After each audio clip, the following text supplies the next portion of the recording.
সুপ্রিয় শ্রোতা বন্ধুরা, স্বাগতম বই কথা কয় চ্যানেলে।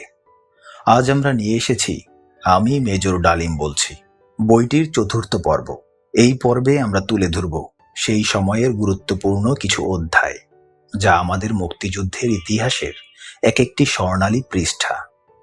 অধিনায়কদের মহাসম্মেলন, ভৌগোলিক সীমানা বিকৃতির চক্রান্ত, ভারতীয় গোয়েন্দা বাহিনীর কাদের সিদ্দিকীকে আলোচিত ব্যক্তিত্বে গড়ে তোলার প্রচেষ্টা, মন্ত্রিসভা ও সচিবালয় গঠন, তাজউদ্দিন আহমেদ ও খন্দকার মোস্তাক আহমেদের মধ্যে বিবাদ, এই সব কিছু নিয়ে আজকের পর্ব। এছাড়াও আমরা শুনব ডালিম ও নিম্মির বিবাহের কাহিনী এবং আরও অনেক কিছু। তাহলে আর দেরি না করে চলুন শুরু করি আজকের পর্ব। অধিনায়কের মহাসম্মেলন। 8ই জুলাই মহাসম্মেলনের দিন ধার্য করা হলো। অধিনায়কদের অনেকেই কলকাতায় পৌঁছে গেছেন। আমরা তখনও চেষ্টা করছিলাম যাতে কর্নেল ওসমানী তার পদত্যাগপত্র প্রত্যাহার করে নেন। এদিকে কনফারেন্সের দিন ক্রমশ ঘনিয়ে আসছে। বিভিন্ন সেক্টর কমান্ডাররাও ইতিমধ্যে কলকাতায় এসে উপস্থিত হচ্ছেন। কর্নেল ওসমানীকে আমরা এক নাগারে বুঝিয়ে চলেছি, অনুরোধ করে চলেছি তার পদত্যাগপত্র প্রত্যাহার করে নিতে। ভীষণ একরোখা মানুষ কর্নেল ওসমানী। যারা তার সান্নিধ্য লাভ করতে সক্ষম হয়েছেন তারা সবাই সেটা জানেন।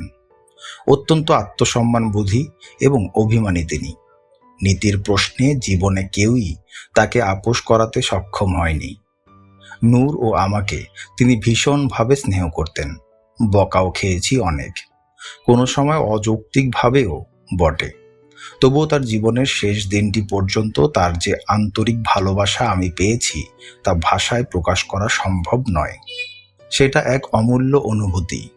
একান্ত নিভৃতে শ্রদ্ধার সাথে তাকে ও তার স্মৃতিগুলো আমি স্মরণ করে যাব সারা জীবন। চাকুরিতে থাকাকালীন এবং চাকরিচ্যুত অবস্থায় আমরা নিজেদের মাঝে অনেক মতামত বিনিময় করেছি নির্দ্বিধায়। এমনকি অনেক ব্যক্তিগত এবং পারিবারিক সমস্যা সম্পর্কেও তার পিতৃসুলভ আচরণ ও উপদেশাবলীর কথা আজও মনে হলে হৃদয় ভারাক্রান্ত হয়ে ওঠে। যাক সে কথা, বাইরের ওসমানীর চেয়ে তার অন্তরের কিছুটা জানতে পারার সৌভাগ্য আমার হয়েছিল বলে নিজেকে আমি ধন্য মনে করি। আমাদের আকুতি মিনতির জবাবে তিনি কিছুই বলছেন না। এমন একটা অনিশ্চয়তার মাঝেই শুরু হলো সম্মেলন 11ই জুলাই 1971-এ। অধিবেশনের আগে যখন এই সমস্ত ঘটনা ঘটছিল, তখনই মে মাসের শেষ দিকে একদিন বয়রা সেক্টরের একটি অপারেশনে আমি প্রথমবারের মতো গুলিবিদ্ধ হই। ইনজুরিটা বিশেষ সিরিয়াস ছিল না। ডান হাতের মাঝের আঙ্গুলটা ভেঙে গিয়েছিল গুলি লেগে। আল্লাহর অসীম কৃপায় প্রাণে বেঁচে যাই। ক্ষত নিয়েই আমার দায়িত্ব চালিয়ে যাচ্ছিলাম। হাতের ব্যান্ডেজ নিয়েই সেক্টরে সেক্টরে ঘুরে ফিরেছি। ফলে ঠিকমতো ঔষধ এবং কেয়ার না নেয়ায় ক্ষতে একটা খারাপ ধরনের ইনফেকশন দেখা দেয়। ফলে হেডকোয়ার্টার্সদের সাথে সার্বক্ষণিক যোগাযোগ আমি রক্ষা করতে পারিনি। অবশ্য নূরের মাধ্যমে মাঝে মধ্যে খবরাখবর যতটুকু সম্ভব জানার চেষ্টা করেছি। সেক্টর থেকে যোগাযোগের ব্যবস্থাও ছিল খুবই সীমিত। সম্মেলনে সব সেক্টর থেকে কমান্ডাররা এসেছিলেন। সম্মেলনের দিন সকালে নূর এসে বলল, কর্নেল ওসমানী কনফারেন্স অ্যাটেন্ড করবেন না, কারণ প্রধানমন্ত্রী ও মুজিবনগর সরকারের কাছ থেকে তিনি তার পদত্যাগের ব্যাপারে সন্তোষজনক কোনো জবাব পাননি।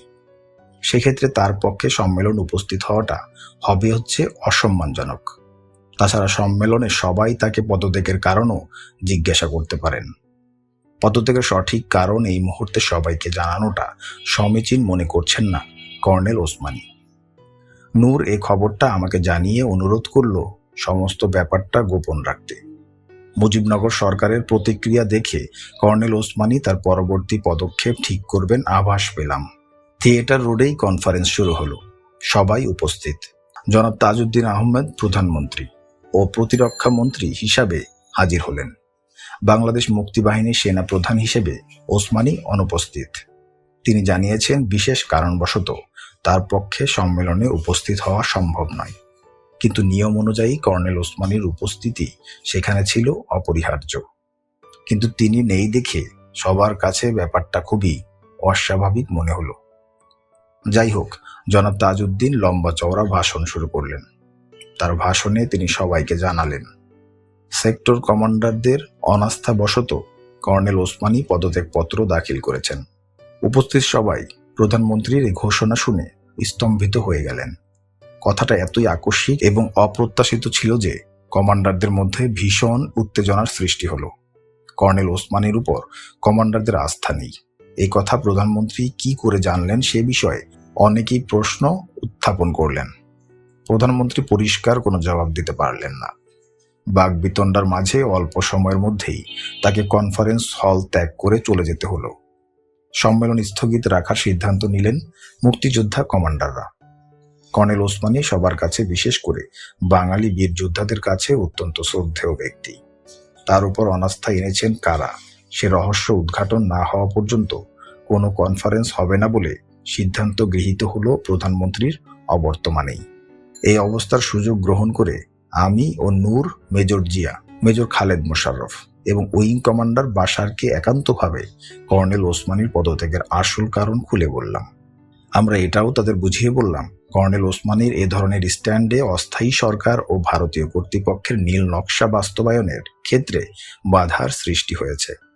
তাই তারা অতি কৌশলে কমান্ডার ইন চিফের পদ থেকে তাকে বাদ দেওয়ার পরিকল্পনা আঁটছে, তার পদত্যাগের সুযোগ গ্রহণ করে। তাদের পরিকল্পনার পেছনে মুক্তিযুদ্ধের কয়েকজন কমান্ডারও পরোক্ষভাবে সমর্থন জানাচ্ছেন। এ প্রসঙ্গে আমরা আমাদের দিল্লির অভিজ্ঞতা এবং বিএলএফ মুজিব বাহিনী গড়ে তোলার নীল নকশার কথাও খুলে বললাম। সবকিছু বিস্তারিত জানিয়ে তাদের অনুরোধ করলাম, যে করেই হোক কর্নেল ওসমানীকে আমাদের মুক্তিযুদ্ধের সর্বাধিনায়ক হিসেবে রাখতে হবে। তাকে সম্মুখে রাখতে না পারলে নীল নকশার মোকাবেলা করতে আমরা সবাই ব্যর্থ হব, আর তাতে জাতীয় স্বার্থ ভীষণভাবে ক্ষতিগ্রস্ত হবে। আমাদের সাথে যারা একমত হলেন, ঠিক হলো উপস্থিত সবার তরফ থেকে তারা কর্নেল ওসমানীর সাথে দেখা করে তাকে তার পদত্যাগপত্র প্রত্যাহার করতে অনুরোধ জানাবেন। একই সাথে তাকে আশ্বাসও দেয়া হবে তিনি যাতে সসম্মানে তার পদত্যাগপত্র প্রত্যাহার করে নিতে পারেন, সেই ব্যবস্থা গ্রহণ করার জন্য অস্থায়ী সরকারকে বাধ্য করা হবে সমগ্র মুক্তিযোদ্ধাদের তরফ থেকে। কর্নেল ওসমানীর সাথে গোপন বৈঠক হলো। আমরা যা বলেছিলাম তার পুনরাবৃত্তি তিনি করলেন তাদের কাছে। সবাই তার পদত্যাগ করার পেছনের যুক্তি পরিষ্কার বুঝতে পারলেন। সব বুঝে তারা তাকে অনুরোধ জানালেন জাতীয় স্বার্থ বিরোধী সব ষড়যন্ত্রকে মোকাবেলা করার জন্য তার নেতৃত্ব বিশেষভাবে প্রয়োজন। একমাত্র তিনিই মুক্তিবাহিনীকে ঐক্যবদ্ধ রাখতে পারেন। ঐক্যবদ্ধ প্রচেষ্টা ছাড়া কোনো ষড়যন্ত্রের মোকাবেলা করা সম্ভব নয়। তাদের দেয়া অ্যাসুরেন্সের পরিপ্রেক্ষিতে কর্নেল ওসমানী তার পদত্যাগপত্র প্রত্যাহার করবেন বলে আমাদের কাছে প্রতিজ্ঞাবদ্ধ হলেন। তার সাথে আলাপের পর আমরা গেলাম অস্থায়ী প্রেসিডেন্ট জনাব নজরুল ইসলাম ও অস্থায়ী প্রধানমন্ত্রী জনাব তাজউদ্দিনের কাছে। আমাদের দেখে দুজনই বেশ কিছুটা অস্বস্তি বোধ করছিলেন। সকালে মিটিংয়ের অবস্থা বুঝে জনাব তাজউদ্দিন ইতিমধ্যেই শঙ্কিত হয়ে পড়েছিলেন। সরাসরিভাবে প্রধানমন্ত্রীকে প্রশ্ন করা হলো, আপনি কোন যুক্তির ভিত্তিতে সকালে আপনার বক্তব্যে বললেন সেক্টর কমান্ডারদের অনাস্থার পরিপ্রেক্ষিতে কর্নেল ওসমানী পদত্যাগ করার সিদ্ধান্ত নিয়েছেন? জবাবে কিছুটা বিব্রত হয়ে তাজউদ্দিন সাহেব বললেন, তার কাছে খবর রয়েছে যে বেশ কিছু কমান্ডার জনাব ওসমানীর উপর অনাস্থা পোষণ করছেন। মহামান্য প্রধানমন্ত্রী, আপনাকে স্পষ্ট ভাষায় জানিয়ে দিতে চাই, শুধুমাত্র কমান্ডারদের তরফ থেকেই নয়, সমগ্র মুক্তি ফৌজের তরফ থেকে আমাদের পূর্ণ আস্থাই যে রয়েছে কর্নেল ওসমানীর উপর মুক্তিবাহিনীর সর্বাধিনায়ক হিসেবে তা নয়, তিনি আমাদের অতি শ্রদ্ধার পাত্রও বটে। তার পরিবর্তে অন্য কাউকে যদি কমান্ডার ইন চিফ বানাবার চিন্তা ভাবনা করে থাকেন তবে বলতে বাধ্য হচ্ছি, আমাদের বেশিরভাগ মুক্তিযোদ্ধার কাছে তিনি গ্রহণযোগ্য নাও হতে পারেন। প্রবাসী সরকারের হয়তোবা ক্ষমতা থাকতে পারে, সরকারি ইচ্ছামতো একজন সর্বাধিনায়কও নিয়োগ করতে পারে, কিন্তু তার পরিণতি কি হবে সেটাও একটু ভেবে দেখবেন। মেজর জিয়াই প্রধানমন্ত্রীর কথার জবাব দিলেন। জনাব নজরুল ইসলাম ও তাজউদ্দিন দুজনেই মেজর জিয়ার কথা শুনে ভীষণভাবে চিন্তাগ্রস্ত হয়ে পড়লেন। কিছুক্ষণ ভেবে তাজউদ্দিন সাহেব বললেন, ওসমানী সাহেব স্বেচ্ছায় পদত্যাগপত্র দাখিল করেছেন। তিনি সেটা প্রত্যাহার করলে সরকার তার পুনর্নিয়োগ সম্পর্কে পুনর্বিবেচনা করতে পারে। তিনি স্বেচ্ছায় ইস্তফা দিয়েছেন সেটা ঠিক, কিন্তু সম্মেলনে আপনি যে কারণে তিনি পদত্যাগ করেছেন বলে ঘোষণা দিয়েছেন সেটা সত্য নয়। কি কারণে তিনি পদত্যাগপত্র সরকারকে স্বেচ্ছায় দিয়েছেন সেটা আমরা অবশ্যই শুনবো তার কাছ থেকেই। আমাদের অনুরোধ, কাল সম্মেলনে আপনি বলবেন আপনার কাছে যে খবর এসেছিল কিছু কমান্ডারের অনাস্থার ব্যাপারে সেটা তদন্তে ভুল প্রমাণিত হয়েছে। শুধু তাই নয়, আপনি আরো বলবেন উপস্থিত সব কমান্ডার এবং সমগ্র মুক্তি ফৌজের দাবি একমাত্র কর্নেল ওসমানীই থাকবেন কমান্ডার ইন চিফ হিসেবে, অন্য কেউ নয়। সে পরিপ্রেক্ষিতে সবার তরফ থেকে আপনি স্বয়ং তাকে তার ইস্তফা প্রত্যাহার করে নেবার জন্য অনুরোধ জানাবেন এবং একমাত্র সেক্ষেত্রেই তিনি তার পদত্যাগপত্র প্রত্যাহার করবেন। কথার ধরন থেকে বুদ্ধিমান জনাব তাজউদ্দিন আহমদ বুঝে নিলেন মুক্তিযুদ্ধের কমান্ডাররা ইতিমধ্যে অনেক কিছুই জেনে গেছেন। পর্দার অন্তরালে পাশা খেলার চালগুলো সম্পর্কেও হয়তোবা অনেকেই অবগত হয়ে পড়েছেন। তাই কেঁচো খুঁড়তে সাপ বেরিয়ে না পড়ার জন্য মেজর জিয়ার অনুরোধ মেনে নিতে রাজি হলেন প্রধানমন্ত্রী তাজউদ্দিন। পুরো মিটিংয়ে নির্বাক নীরব সাক্ষী হয়ে নিশ্চুপ বসেছিলেন অস্থায়ী রাষ্ট্রপতি জনাব নজরুল ইসলাম। মিটিংয়ের বিস্তারিত বিবরণ নূরের মাধ্যমে জানানো হলো কর্নেল ওসমানীকে। পরদিন কথা মতো কাজ করলেন প্রধানমন্ত্রী। তার অনুরোধে কর্নেল ওসমানী তার পদত্যাগপত্র প্রত্যাহার করে সম্মেলনের নেতৃত্ব দেবার স্বীকৃতি জানালে করতালির মাধ্যমে উপস্থিত সবাই কর্নেল ওসমানীর সিদ্ধান্তকে আন্তরিক অভিনন্দন জানালেন। কর্নেল ওসমানীর নেতৃত্বে সম্মেলন শুরু হলো। চাণক্য বুদ্ধির দূরভিসন্ধি নস্যাৎ করে কর্নেল ওসমানীকে কমান্ডার ইন চিফ পদে বহাল রাখতে পেরে আমরা তার উপযুক্ত মর্যাদা দিতে পেরেছিলাম বলে নিজেদের আত্মপ্রত্যয় অনেক বেড়ে গিয়েছিল। আমাদের এই বিজয় থেকে আওয়ামী লীগ ও তাদের দোসররা পরিষ্কার বুঝতে পেরেছিলেন যে জানবাজ মুক্তি সেনারা অন্যায় ও জাতীয় স্বার্থ বিরোধী কোনো কিছুই মুখ বুজে সহ্য করবেন না। এই সম্মেলনে যুদ্ধের বিভিন্ন দিক, বিভিন্ন সমস্যা এবং ভবিষ্যতে কর্মপন্থা সম্পর্কে বিস্তারিত আলোচনা করা হয়। আলোচনার বিষয়বস্তু সম্পর্কে কর্নেল ওসমানীর মনোভাব আমাদের আগেই জানা ছিল। সে আলোকেই আলোচনা পরিচালিত হয়। ওই বৈঠকে lieutenant colonel M A Rab Bangladesh মুক্তি ফৌজের চিফ অফ স্টাফ এবং group captain A K Khandakar deputy chief of staff নিযুক্ত হন। এছাড়া গুরুত্বপূর্ণ সিদ্ধান্ত যেসব নেওয়া হয়েছিল তা হচ্ছে: 1. বিভিন্ন সেক্টরের সীমানা নির্ধারণ। 2. মুক্তিযুদ্ধের কৌশল পদ্ধতির সারসংক্ষেপ এবং বর্ণনা। ক. নির্ধারিত এলাকায় নির্দিষ্ট দায়িত্বে 5 অথবা 10 জনকে নিয়ে ঘটিত ট্রেনিংপ্রাপ্ত গেরিলা দলগুলোকে বাংলাদেশের অভ্যন্তরে পাঠানো হবে। খ. গেরিলাদের শ্রেণী বিভক্তি। Action group.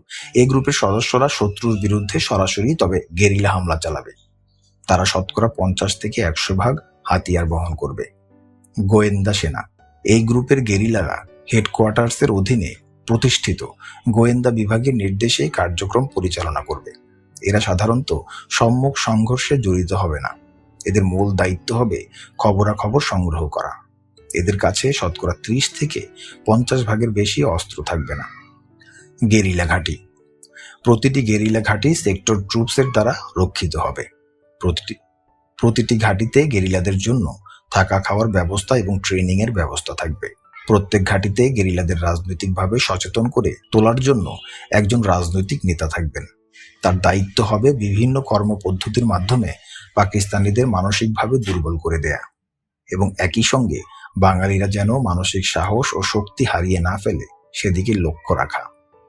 শত্রুর বিরুদ্ধে বড় ধরনের আক্রমণ পরিচালনার উদ্দেশ্যে আরও বেশি সংখ্যক গেরিলা কিংবা নিয়মিত বাহিনীর সৈনিকদের সংকুলনের জন্য প্রতিটি ঘাঁটিকে তৈরি রাখাও এদের দায়িত্ব ছিল। কিন্তু বাস্তবে পরবর্তীকালে এই রাজনৈতিক দায়িত্ব গ্রহণ করার জন্য মুজিবনগর সরকার থেকে কোনো প্রতিনিধি আসেনি। সেক্টর এবং সাব সেক্টর কমান্ডারদেরকেই নিজেদের উদ্যোগে এই দায়িত্ব পালন করতে হয়েছিল। 3. নিয়মিত বাহিনীর সদস্যদের অবিলম্বে ব্যাটালিয়ন ফোর্স এবং সেক্টর ট্রুপসে সংগঠিত হতে হবে। 4. যুদ্ধ পরিকল্পনার পদ্ধতি ছিল নিম্নরূপ: ক. প্রতিটি সুবিধাজনক স্থানে শত্রুর বিরুদ্ধে আঘাত হানার জন্য বিপুল সংখ্যক গেরিলাকে বাংলাদেশের অভ্যন্তরে পাঠানোর বন্দোবস্ত করতে হবে। খ. কোনো শিল্প প্রতিষ্ঠান চালু রাখতে দেয়া হবে না।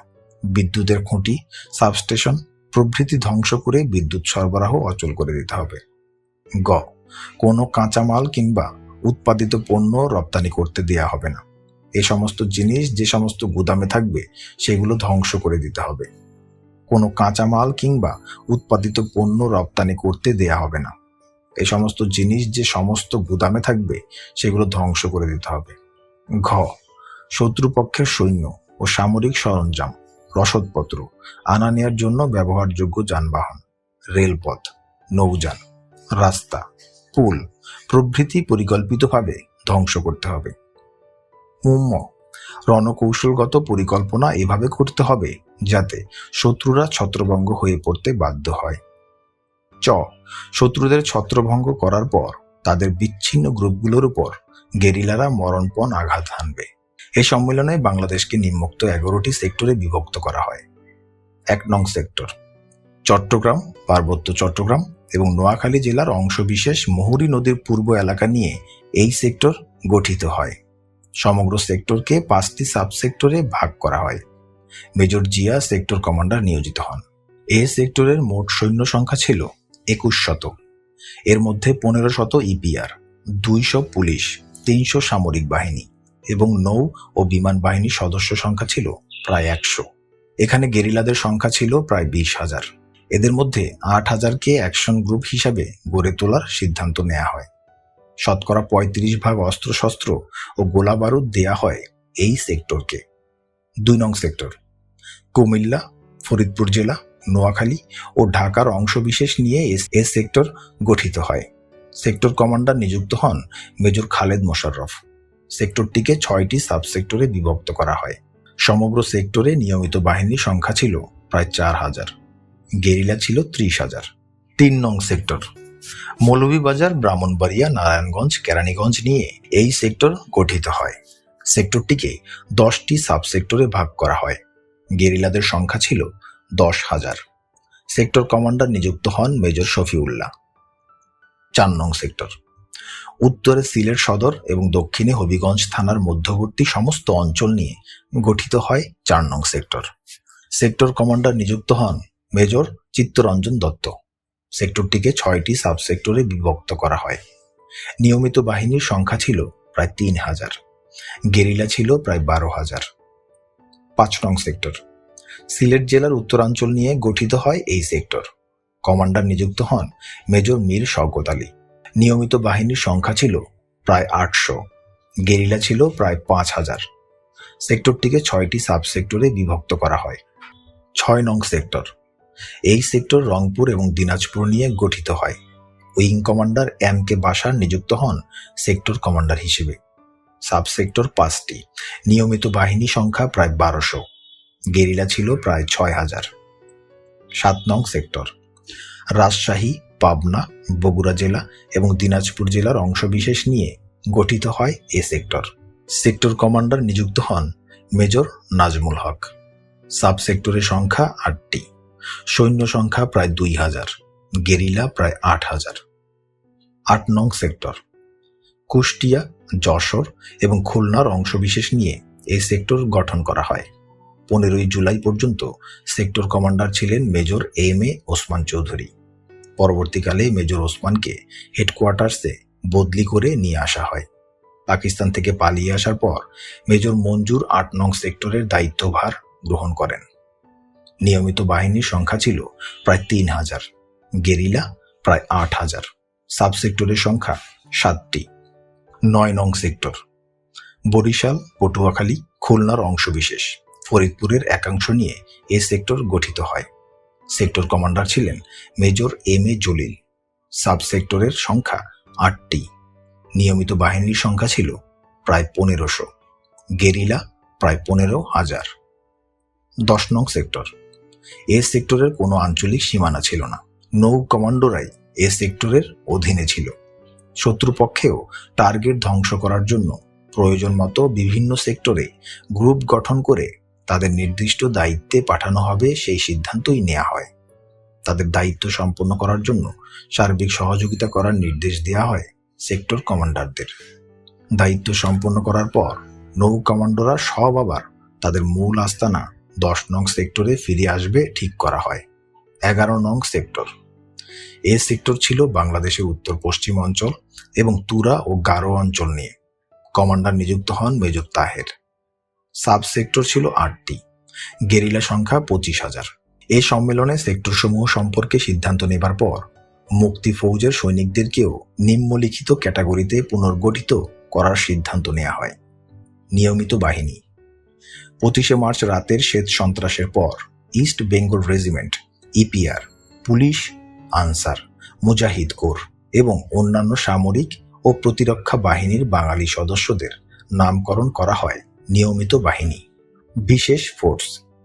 আর্মি ব্যাটালিয়নের সমন্বয়ে 3টি ব্রিগেড গড়ে তোলার সিদ্ধান্ত নেওয়া হয়। তখনকার 5টি ব্যাটালিয়নকে কেন্দ্র করেই নিয়মিত বাহিনীর পুনর্গঠনের কাজ শুরু করার সিদ্ধান্ত নেওয়া হয়। এইসব ব্যাটালিয়নের জনশক্তি ছিল খুবই কম।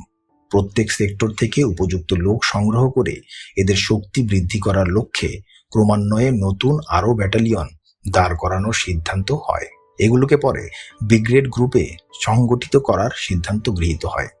এদের দ্বারা গঠিত 3টি ব্রিগেড গ্রুপই পরে জেড ফোর্স, এস ফোর্স এবং কে ফোর্স নামে পরিচিত হয়। Sector troops. উপরোক্ত ব্যাটালিয়নগুলোতে যেসব ইপিআর, পুলিশ, আনসার, মুজাহিদ ও সামরিক বাহিনীর সৈনিকদের অন্তর্ভুক্ত করা সম্ভব হবে না, তাদেরকে সেক্টর ট্রুপস হিসেবে যুদ্ধ করার জন্য ইউনিট এবং সাব ইউনিটে সংগঠিত করার সিদ্ধান্ত নেওয়া হয়। মুক্তিযোদ্ধাদের জীবন ধারণের জন্য নগণ্য সম্মানী দেওয়ার ব্যবস্থা করা হয় মুজিবনগর অস্থায়ী সরকারের তরফ থেকে। কিন্তু মুক্তিযোদ্ধা কমান্ডারদের বেশিরভাগই ওই অর্থ গ্রহণ না করার পক্ষে অভিমত ব্যক্ত করেন।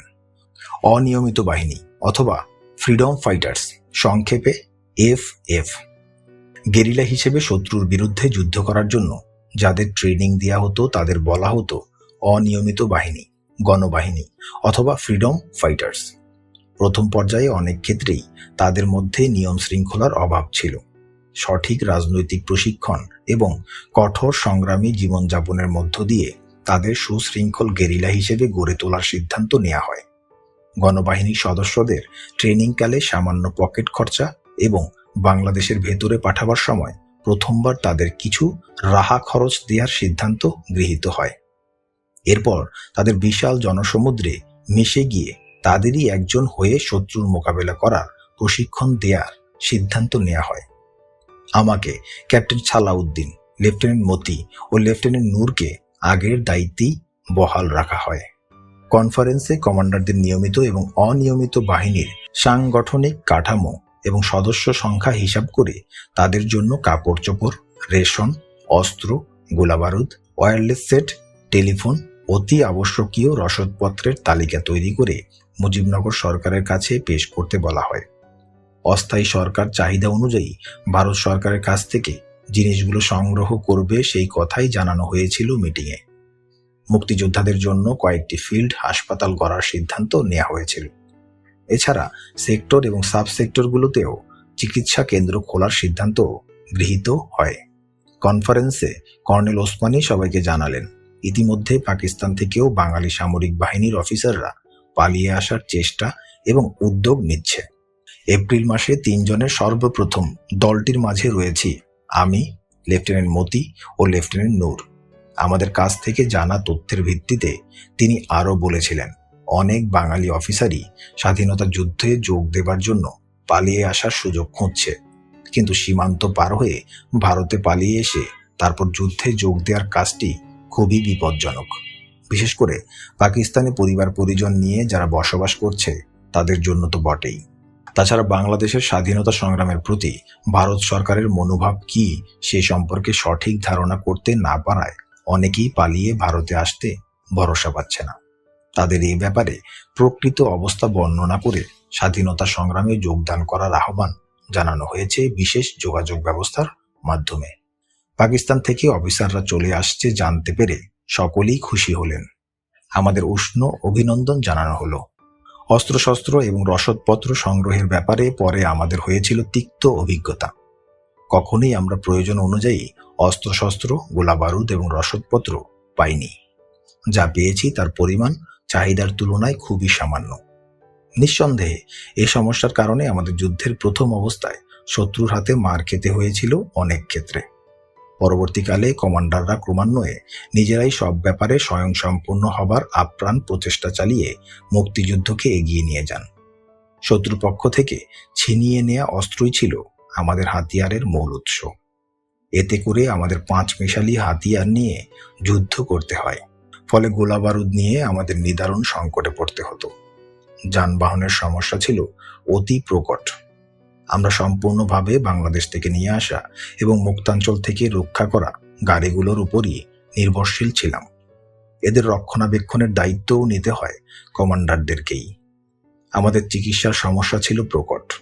ভারতীয় হাসপাতালগুলো প্রায় সময় ভরে থাকত শরণার্থীতে। যুদ্ধকালীন সময় সবচেয়ে বড় ফিল্ড হাসপাতালটি স্থাপিত হয়েছিল 2 নং সেক্টরের বিশ্রামগঞ্জে। ব্রিটেন থেকে আগত ডক্টর জাফরুল্লাহ, ডক্টর মোমেন এবং তাদের আরও কয়েকজন বন্ধু বান্ধবের উদ্যোগে এবং প্রবাসী বাঙালি ও অবাঙালি হিতৈষীদের সাহায্যে এই বেসরকারি ফিল্ড হাসপাতাল অতি কষ্টে স্থাপন করে মুক্তিযুদ্ধে তারা অমূল্য অবদান রাখেন। যুদ্ধের সময় বাংলাদেশ থেকে খুব কম সংখ্যক চিকিৎসকই যুদ্ধে যোগদান করে, তাই তাদের ঘাটতি পূরণ করতে হয়েছিল মেডিকেল কলেজের ছাত্রছাত্রীদের সাহায্যে। তাদের নিঃস্বার্থ প্রাণ ঢালা সেবার কথা মুক্তিযোদ্ধারা কখনোই ভুলতে পারবে না। এ ধরনের আরও অনেক সমস্যা ও সমাধানের উপায় কনফারেন্সে যদিও বা আলোচিত হয়েছিল এবং মুক্তিযোদ্ধাদের সব চাহিদাই পূরণ করা হবে বলে মুজিবনগর সরকারের কাছ থেকে প্রতিশ্রুতিও পাওয়া গিয়েছিল, কিন্তু যুদ্ধকালীন সময় মুক্তিযোদ্ধারা কখনো পর্যাপ্ত পরিমাণে কিছুই পায়নি। ঠিক সময় মতো পাওয়া যায়নি অতি প্রয়োজনীয় যুদ্ধ সম্ভার। বর্ষাকালে জরুরি ভিত্তিতে মুক্তিযোদ্ধাদের জন্য আচ্ছাদন নির্মাণের কথা থাকলেও সেই আচ্ছাদন তৈরি করতে পারেনি আওয়ামী লীগ সরকার। মুক্তিযোদ্ধারা আর কাঁপুনি শীতে রাত কাটিয়েছেন খোলা আকাশের নিচে। তাঁবু এবং শীতবস্ত্রের পর্যাপ্ত কোনো বন্দোবস্তই করা সম্ভব হয়নি সরকারের পক্ষে। কম্বলের উষ্ণতা থেকে বঞ্চিত থেকেছেন আহত মুক্তিযোদ্ধারা। অধিকাংশ বীর মুক্তিযোদ্ধারা যুদ্ধ করেছেন আধ পেটা খেয়ে, খালি গায়ে, খালি পায়ে। সব কষ্ট, সব অসুবিধা তারা হাসি মুখে মোকাবেলা করেছিলেন একটি স্বপ্নের নেশায়। সে স্বপ্ন স্বাধীন শোষণমুক্ত বাংলাদেশ। জুলাই মাসে পৌঁছলেন captain Taher, captain Ziauddin, captain Patwari এবং মেজর মঞ্জুর তার পরিবার এবং 2 জন সৈনিক দেহরক্ষী। তারা শিয়ালকোট সেক্টর দিয়ে পালিয়ে আসেন। তাদের পর আরও যারা পালিয়ে আসেন তারা হলো captain Khairul Anam, captain Pasha, captain Shahriar Rashid Khan, lieutenant Bazlul Huda, captain Rashed Chowdhury, captain Faruk Rahman, captain Rashid, lieutenant Jahangir প্রমুখ। কনফারেন্সের সুযোগে অনেকের সাথেই আমাদের মত বিনিময় হয় ভারতীয় নীল নকশার প্রভাব ও পরিণতি নিয়ে। যাদের সাথে বিশেষভাবে পরিচিত ছিলাম শুধু তাদের সাথেই গোপনে আলোচনা করা হয়েছিল এই অতি স্পর্শকাতর বিষয়টি। Major Zia, major Khaled Mosharraf, captain Jalil এবং উইং কমান্ডার বাশার এর অন্যতম। পরবর্তী পর্যায়ে major Manzur, captain Taher, captain Ziauddin, captain Salahuddin, captain Shahriar, captain Hafiz, captain Mahbub, captain Rashid, captain Mohsin, lieutenant Huda, lieutenant Jahangir ছাড়াও যাদের সাথে বন্ধুত্বের সম্পর্ক আগে থেকেই বিদ্যমান ছিল তাদের সাথেও বিস্তারিত আলোচনা হয়। পর্দার অন্তরালে মুক্তিযুদ্ধ নিয়ে বিভিন্ন মহল, অস্থায়ী সরকার ও ভারতীয় প্রশাসনের চক্রান্ত ও স্বার্থ নিয়ে আলোচনার ফলে কতগুলো সিদ্ধান্তের ব্যাপারে আমাদের মধ্যে ঐকমত্যের সৃষ্টি হয়। সিদ্ধান্ত নেওয়া হয় মুক্তিযুদ্ধের প্রাথমিক পর্যায়ে ভারত সরকারের নীতি এবং মুজিবনগর সরকারের অযোগ্যতাকে নিয়ে বিশেষ উচ্চবাচ্য করা ঠিক হবে না। আমাদের বিভিন্ন মহলের উদ্দেশ্য এবং তাদের হীন উদ্দেশ্য হাসিলের চক্রান্তের ব্যাপারে সদা সচেতন থাকতে হবে। একই সাথে মুক্তিযোদ্ধাদের পুনর্গঠন করে তাদেরকে সামরিক এবং রাজনৈতিকভাবে সচেতন করে তুলতে হবে। তাদের বোঝাতে হবে চক্রান্তের বিভিন্ন দিক, তাদের মোটিভেট করতে হবে, তাদের বোঝাতে হবে সব চক্রান্তকে নস্যাৎ করে দিয়ে আমাদের দেশ স্বাধীন করতে হবে আমাদের নিজেদেরকেই। শুধুমাত্র ইসলামাবাদ থেকে দিল্লিতে রাজধানী বদলের জন্য যুদ্ধ করছি না আমরা। প্রয়োজনে পাক বাহিনীর সাথে সাথে অবস্থা অনুযায়ী ভারতীয় আগ্রাসনের বিরুদ্ধেও যুদ্ধ করার জন্য সার্বিকভাবে প্রস্তুত থাকতে হবে মুক্তিযোদ্ধাদের। 8 কোটি বাঙালির জন্য হাসিল করতে হবে রাজনৈতিক এবং অর্থনৈতিকভাবে একটি যথার্থ স্বাধীন বাংলাদেশ। কোনো করদ রাজ্য কিংবা নামে মাত্র স্বাধীনতা নয়, চাই প্রকৃত স্বাধীনতা এবং জাতীয় মুক্তি। প্রত্যেক কমান্ডারকে তার কর্মদক্ষতা, শৌর্যবীর্য, সাংগঠনিক দক্ষতা, আত্মত্যাগ, রাজনৈতিক সচেতনতা, দেশপ্রেম, রণযোগ্যতা, সাহস ও নৈতিকতার দৃষ্টান্ত স্থাপন করে মুক্তিযোদ্ধা ও মুক্তাঙ্গনের জনগণের হৃদয়ে নেতৃত্বের স্থান করে নিতে হবে, যাতে করে যুদ্ধোত্তর পর্বে প্রয়োজনে যে কোনো ষড়যন্ত্রের মোকাবেলা করতে জনগণের আস্থা অর্জন করা সম্ভব হয়। প্রতিটি মুক্তিযোদ্ধাকে তৈরি করে তুলতে হবে জনগণের ন্যাচারাল লিডার হিসেবে। এভাবেই সম্ভব হবে নিজেদের শক্তির ভিত্তিতে সুদৃঢ় করা। এভাবে নিজেদের তৈরি করতে পারলে ভবিষ্যতে যে কোনো হুমকির মোকাবেলায় জনগণকে সাথে নিয়ে পরীক্ষিত মুক্তিযোদ্ধারা জাতীয় স্বার্থ রক্ষার্থে জেহাদে ঝাঁপিয়ে পড়তে সক্ষম হবেন যে কোনো প্রান্তিলগ্নে। স্বার্থপর রাজনৈতিক নেতৃত্ব জাতির সাথে বিশ্বাসঘাতকতা করলে পরীক্ষিত মুক্তিযোদ্ধারা জনগণের সংগ্রামে অগ্রণীর ভূমিকা পালন করতে সক্ষম হবেন। এবার যে অধ্যায়টি পাঠ করব এর নাম ভৌগোলিক সীমানা বিকৃত করার চক্রান্ত। বর্তমান বাংলাদেশ আদিবঙ্গের একটি অংশ মাত্র। 1971 সালে জাতীয় পতাকার মাঝখানে পূর্ব পাকিস্তানের মানচিত্র বসিয়ে দেওয়ার বিষয়টি ছিল চক্রান্তমূলক এবং উদ্দেশ্য প্রণোদিত, কিন্তু মুক্তিযোদ্ধা এবং সচেতন জনতার বিরোধিতার চাপে মুজিবনগর সরকার মানচিত্র সরিয়ে দিতে বাধ্য হয়। আদিবঙ্গের পরিসীমা নির্ধারিত ছিল এভাবে: উত্তরে হিমালয় পর্বতমালা, নেপাল, সিকিম এবং ভুটান; উত্তর পূর্ব দিকে ব্রহ্মপুত্র এবং এর অববাহিকার গড়ে ওঠা বদ্বীপ অঞ্চল; উত্তর পশ্চিমে দ্বারগঙ্গা; উত্তরে সমান্তরালভাবে প্রবাহিত ভাগীরথী নদীর অববাহিকার সমতল ভূমি; পূর্ব দিকে বার্মার পর্বতমালা; পশ্চিমবঙ্গের সর্বাঞ্চল; বীরভূম, মালভূম, ধলভূম, কেওঙ্গর, ময়ূরভঙ্গের অরণ্যময় মালভূমি; দক্ষিণে বঙ্গোপসাগর। এই সমগ্র জায়গায় নিয়েই ছিল প্রাচীনকালের বঙ্গ অথবা বাংলাদেশ। উল্লেখযোগ্য জনপদগুলো ছিল গৌড়, পুন্ড্র, বরেন্দ্র, রাঢ়, সুহম্র, তাম্রলিপ্ত, সমতট, বঙ্গ, বাঙাল, হরিকল প্রভৃতি জনপদ গড়ে তুলেছিল বঙ্গবাসী বা বাংলাদেশিরা। কোল, ভিল, সাবর, পুলিন্দ, হরি, ডোম, চণ্ডাল, সাঁওতাল, মুন্ডা, ওরাও, ভূমিজ, বাগদি, বাউরি, পোদ, মালপাহাড়ি প্রমুখ অস্তজ এদের সমন্বয়েই সৃষ্টি হয়েছিল বঙ্গবাসী অথবা বাঙালি জাতিগোষ্ঠী। কালের আবর্তে বিদেশি আগ্রাসী শক্তিসমূহ এদেশকে পর্যায়ক্রমে বাংলাদেশকে বিভক্ত করেছে তাদের শাসন ও শোষণ কায়েম রাখার জন্য। ভৌগোলিক দ্বিধা বিভক্তির ফলে জাতি হয়ে পড়েছে বিভক্ত, কিন্তু ভৌগোলিক সীমানা অপরিবর্তনীয় নয়। আমাদের পূর্বপুরুষরা গড়ে তুলেছিলেন সর্বোৎকৃষ্ট জনপদ, শহর, নগর, বন্দর এবং সমৃদ্ধ রাজ্য ও জনপদ। তারা সৃষ্টি এবং বিকাশ ঘটিয়েছিলেন উন্নত মানের সংস্কৃতি এবং বিস্ময়কর ঐতিহ্যবাহী শিল্প ব্যবস্থা। এর সবকিছুই আমাদের জাতীয় গৌরব। কায়েমি স্বার্থবাদীরা যতই চেষ্টা করুক না কেন আমাদের আবাসভূমি সীমানা সম্পর্কে ধূম্রজাল সৃষ্টি করতে এবং জাতীয়তাবাদ নিয়ে জটিলতা এবং উদ্ভ্রান্তি সৃষ্টি করতে, যাতে করে তাদের কায়েমি স্বার্থ টিকে থাকে, তা একদিন নস্যাৎ হয়ে যাবে। কোনো বিতর্ক সৃষ্টি করতে জনগণকে সর্বকালের জন্য বোকা বানিয়ে রাখা কিছুতেই সম্ভব হবে না। জাতি একদিন ঐতিহাসিক সত্যকে অনুধাবন করতে সক্ষম হবে এবং ইনশাল্লাহ এমন একদিন নিশ্চয়ই আসবে যখন তারা তাদের দীর্ঘদিনের অন্যায় এবং বঞ্চনার হিসাব নিকাশ করে তাদের ঐতিহাসিক পাওনা আবার আদায় করে নেবে। এবার যে অধ্যায়টি পড়ব এর নাম ভারতীয় গোয়েন্দা সংস্থা রয় কাদের সিদ্দিকীকে আলোচ্য ব্যক্তিত্ব হিসাবে গড়ে তোলে। আমি অনেকটা সুস্থ হয়ে উঠেছি। পুরোপুরিভাবে সুস্থ না হলেও সেপ্টেম্বরের শেষাশেষি আমি সেক্টরে ফিরে যাবার সিদ্ধান্ত নেই। কিছুটা সুস্থ হয়ে ওঠার পর সেপ্টেম্বরে ফিরে গেলাম সেক্টরে। বাঁ হাতে তখনও প্লাস্টার। যুদ্ধ তখন ছড়িয়ে পড়েছে সারা বাংলাদেশে। মুক্তি ফৌজ এবং গেরিলাদের হাতে প্রচণ্ড মার খেয়ে হানাদার বাহিনী দিশেহারা। তাদের মনোবল সম্পূর্ণরূপে ভেঙে পড়েছে।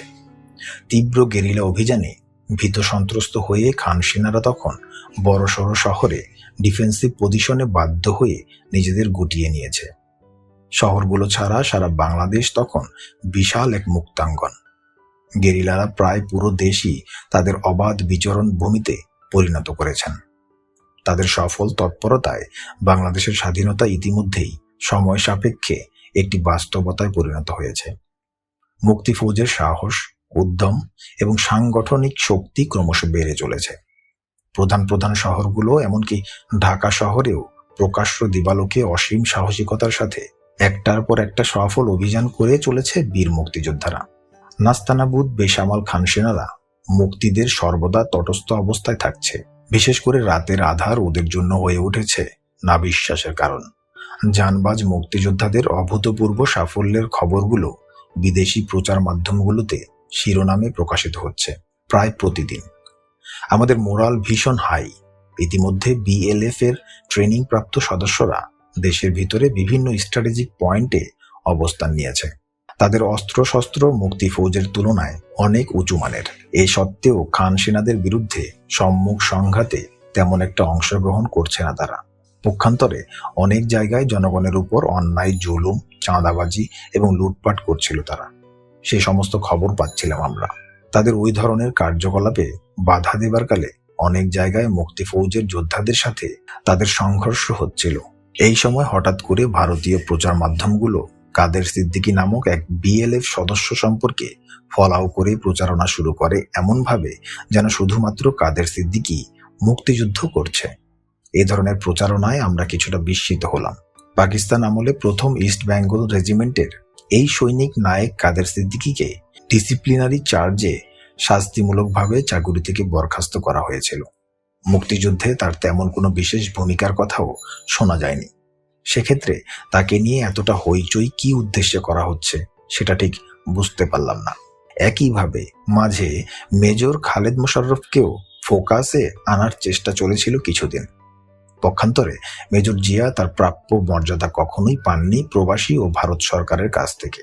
দুই সরকার তার প্রতি ছিল সন্দিহান এবং বিদ্বেষপ্রবণ।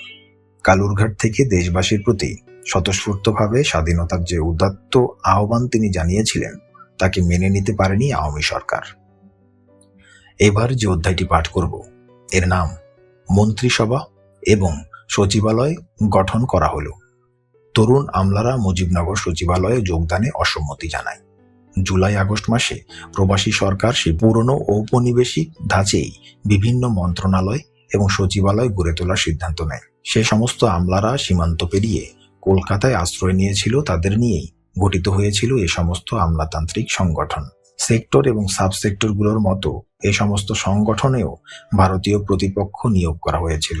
কিছু তরুণ দেশপ্রেমিক আমলা এ ধরনের উদ্যোগের অসারতা উপলব্ধি করে ওই সমস্ত মন্ত্রণালয় এবং সচিবালয়ে যোগদানের বিরুদ্ধে সোচ্চার হয়ে ওঠে।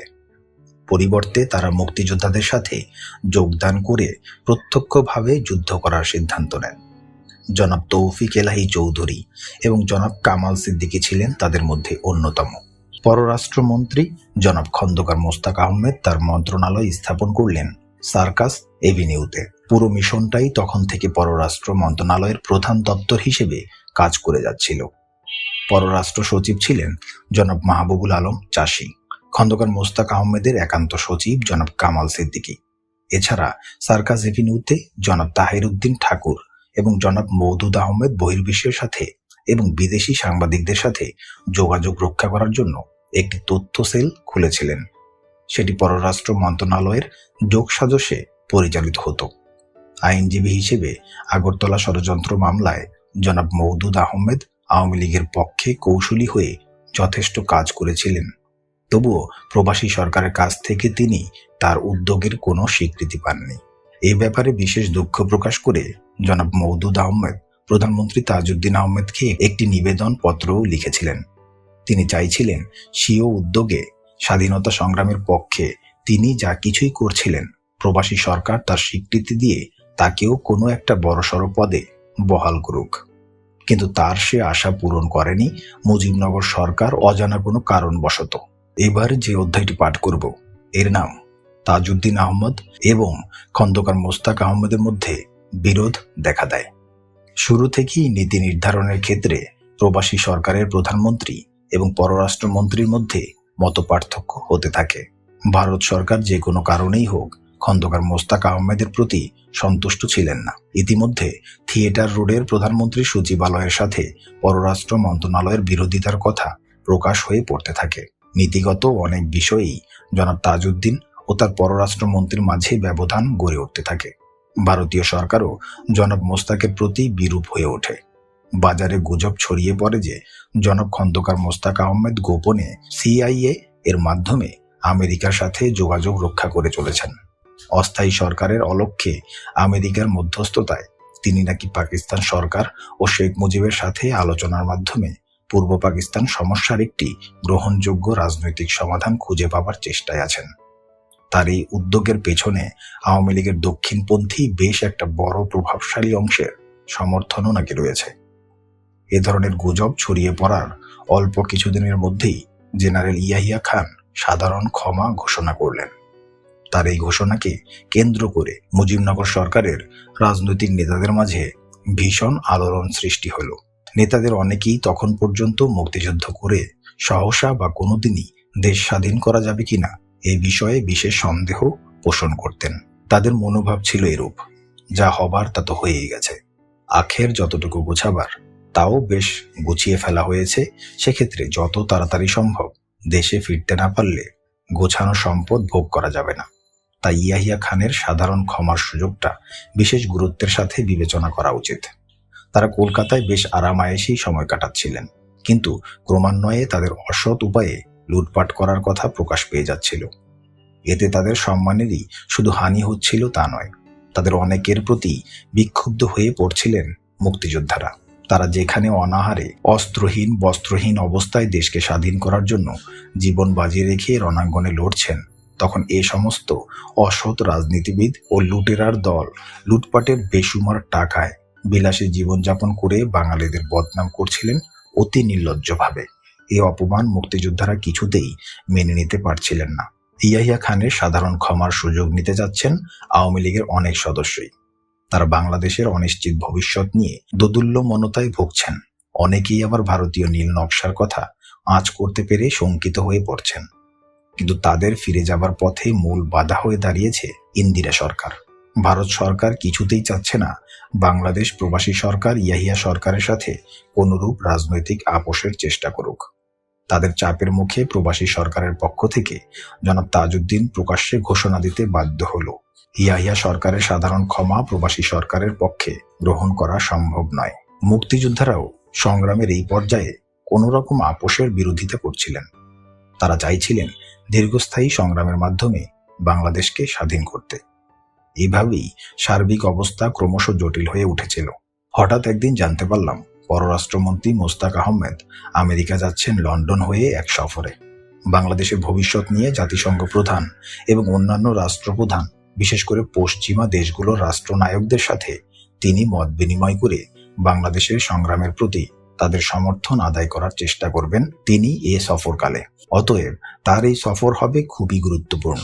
যাবার সব প্রস্তুতি প্রায় শেষ। কামাল সিদ্দিকীও যাচ্ছে সফর সঙ্গী হয়ে, কিন্তু সেই অবস্থাতেই আকস্মিকভাবেই সফর স্থগিত করে দেয় প্রবাসী সরকার।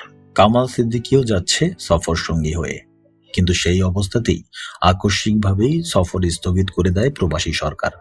শুধু তাই নয়, মোস্তাক আহমেদকে পররাষ্ট্রমন্ত্রীর পদ থেকেও অব্যাহতি দেয়া হয় এবং তার স্থলে আব্দুস সামাদ আজাদকে পররাষ্ট্রমন্ত্রী বানানো হয়।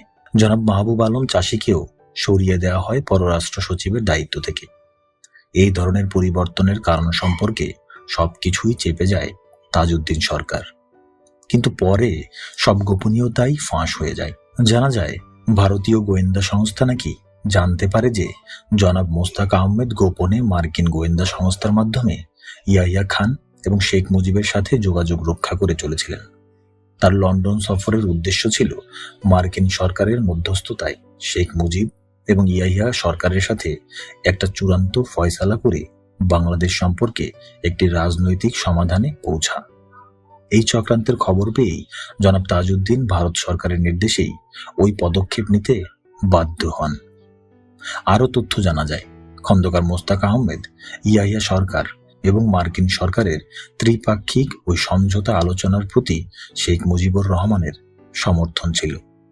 এবার যে অধ্যায়টি পাঠ করব এর নাম ভারতীয় নীল নকশা এবং মুজিবনগর সরকার, চরম দুর্নীতি। আওয়ামী লীগের নেতৃত্বের একটি বড় অংশ এবং তাদের তল্পি বাহকরা মুক্তিযুদ্ধের সুযোগে চরম দুর্নীতিতে লিপ্ত হয়ে পড়ে। শুধুমাত্র বগুড়ার স্টেট ব্যাংক থেকে লুট করা হয়েছিল 56 কোটি টাকার উপর। এ সমস্ত লুটপাটের সাথে জড়িত ছিলেন রাজনৈতিক নেতারা এবং আমলাদের একটা অংশ। কোটি কোটি টাকা নিয়ে বিদেশের মাটিতে বসে ছিনিমিনি খেলার নিক্কারজনক ইতিহাসের কোনো জবাব আওয়ামী লীগ সরকার প্রবাসে কিংবা স্বাধীনতার পর জনগণের কাছে দেওয়ার কোনো প্রয়োজনীয়তাই অনুভব করেনি।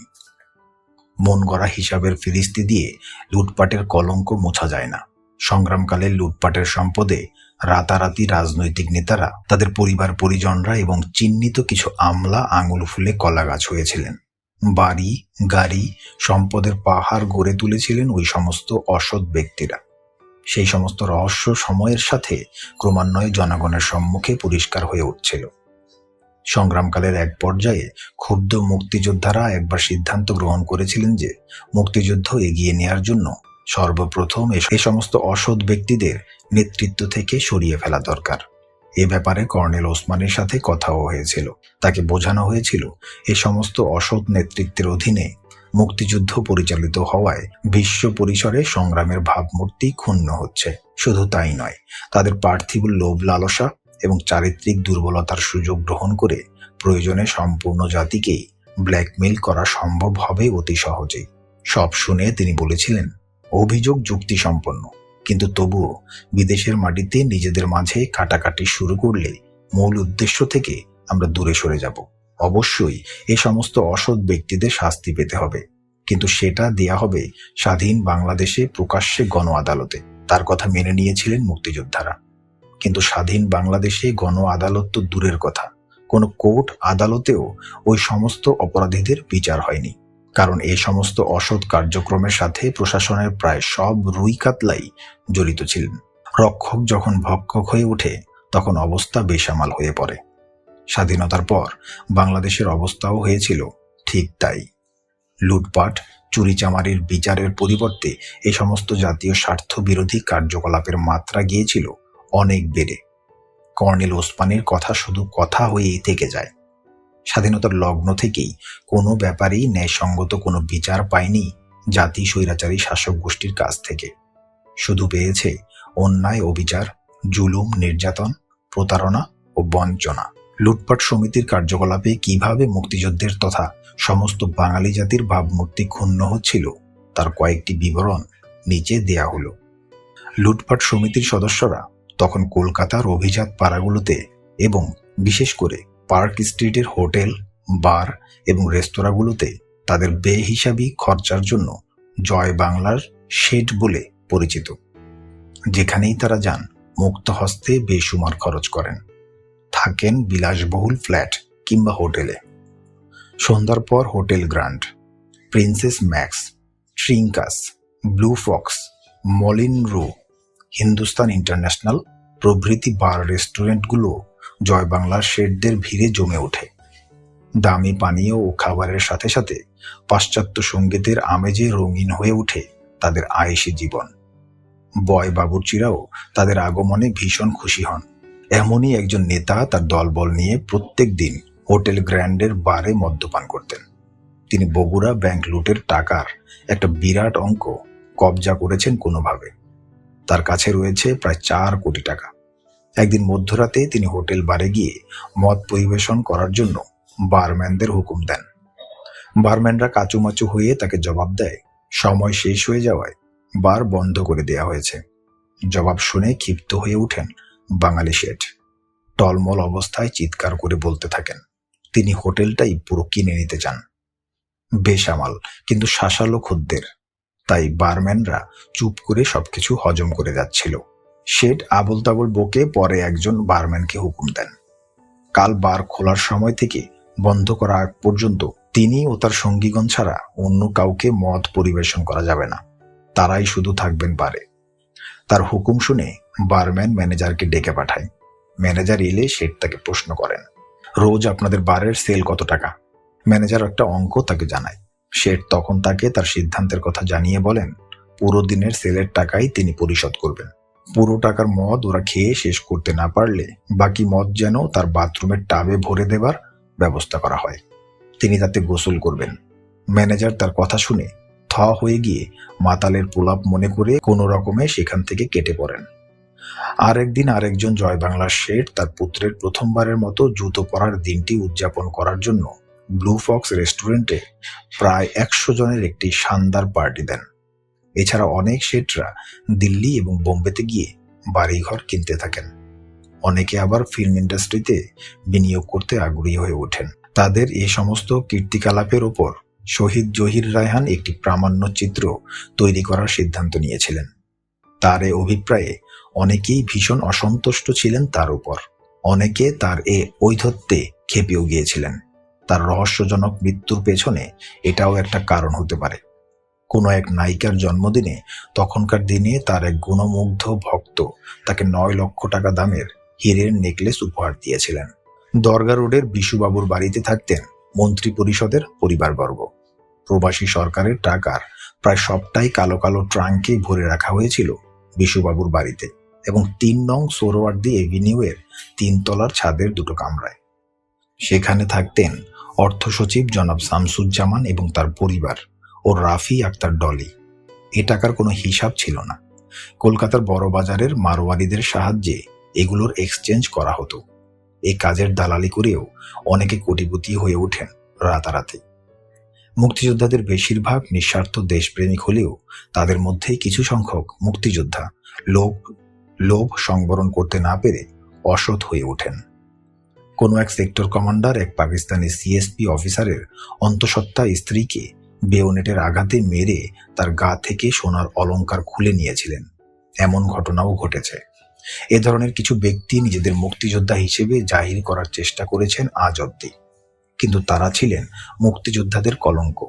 তাদের অপকর্মের জন্য সাধারণভাবে মুক্তিযোদ্ধাদের অনেক কলঙ্কের ভাগী হতে হয়েছে। যুব শিবির, শরণার্থী শিবিরগুলোতে বরাদ্দকৃত রিলিফ সামগ্রী নিয়েও কেলেঙ্কারি হয়েছে অনেক। ভারতের মাটিতে আশ্রয় গ্রহণ করেছিল প্রায় 1 কোটি শরণার্থী। তাদের জন্য সারা বিশ্ব থেকে রিলিফ সামগ্রী, যানবাহন ভারতীয় সরকারের প্রযত্নে প্রচুর এসেছিল, কিন্তু তার কতটুকুই বা দেয়া হয়েছিল শরণার্থীদের প্রয়োজন মেটাতে। এই সমস্ত রিলিফ সামগ্রী বিতরণের দায়িত্ব ছিল যৌথভাবে ভারত ও প্রবাসী বাংলাদেশ সরকারের। বগুড়ার স্টেট ব্যাংক ছাড়াও মোটা অঙ্কের টাকা নিয়ে আসা হয়েছিল পার্বত্য চট্টগ্রাম ও পাবনার ট্রেজারি থেকে। সে টাকারও কোনো সুষ্ঠু হিসাব পাওয়া যায়নি। এখন যে অধ্যায়টি পাঠ করব এর নাম কলকাতায় মুক্তিযুদ্ধের প্রাণ কেন্দ্রগুলো। মুক্তিযুদ্ধ কিংবা বাংলাদেশ সম্পর্কে কোনো খবর কিংবা তথ্য জানার জন্য ওই সমস্ত প্রাণ কেন্দ্রগুলোই ছিল মূল উৎস। ঐতিহাসিকভাবে বিখ্যাত 3 নং সোহরাওয়ার্দী এভিনিউ জনাব আর.আই. চৌধুরীর সরকারি বাসভবন হলেও তখন ওই বাড়িতে আশ্রয় গ্রহণ করেছিলেন। তাই সোহরাওয়ার্দী এভিনিউ সেই সময় হয়ে উঠেছিল দেশের এলিট শ্রেণীর আশ্রয়স্থল। এদের মধ্যে ছিলেন রাজনৈতিক নেতা, নামিদামি শীর্ষস্থানীয় আমলা, ব্যবসায়ী, পুলিশ, আর্মি এবং প্রচার মাধ্যমের লোকজন। উল্লেখযোগ্য হলেন বেগম সাজেদা চৌধুরী এবং তার স্বামী জনাব গোলাম আকবর চৌধুরী এবং পরিবার, জনাব মুস্তাকিম চৌধুরী এবং তার স্ত্রী এনা খালা এবং পরিবার, রাফি আক্তার ডলি, জনাব আসাদুজ্জামান এবং পরিবার, জনাব আলী আকবর খান, জনাব কামাল সিদ্দিকী, জনাব খসরুজ্জামান এবং তার স্ত্রী লুসি খালা, জনাব মামুনুর রশিদ এবং তার স্ত্রী রাকা, জনাব আব্দুল খালেক এবং তার পরিবার, জনাব ওয়ালিউর রহমান এবং ব্রজেন দাস। এদের অবস্থানের ফলেই এই বাড়িটি হয়ে উঠেছিল খবরাখবরের বিশেষ প্রধান কেন্দ্র। অন্যান্য কেন্দ্রগুলোর মধ্যে ছিল থিয়েটার রোড ছাড়াও 19 নং সার্কাস এভিনিউয়ের বাংলাদেশ সরকারের পররাষ্ট্র মন্ত্রণালয় এবং দূতাবাস, প্রিন্সেপ স্ট্রিটের বামপন্থীদের আড্ডা, প্রধানমন্ত্রীর সচিবালয়, সিইএনসির হেডকোয়ার্টার্স, বাংলাদেশ থেকে আগত তরুণদের আড্ডা শিয়ালদা এবং বাংলাদেশ বেতার। এই সমস্ত জায়গাগুলো রাত দিন 24 ঘন্টাই লোকে লোকারণ্য হয়ে থাকত এবং সব ধরনের খবরাখবর এবং গুজব নিয়ে সবাই মেতে থাকত। বাংলাদেশ স্বাধীনতা সংগ্রামকালে কোথায় কি ঘটছে, গুজব কি রটেছে, তার সবকিছুই জানা সম্ভব হতো ওই সমস্ত জায়গাগুলো থেকে। এবার যে অধ্যায়টি পাঠ করব এর নাম অন্যরা কি করছিল। অন্যান্য রাজনৈতিক দল এবং নেতাদের কর্মকাণ্ড ছিল খুবই সীমিত। অস্থায়ী সরকার এবং ভারতীয় কর্তৃপক্ষের কাছে তারা ছিল অবাঞ্ছিত।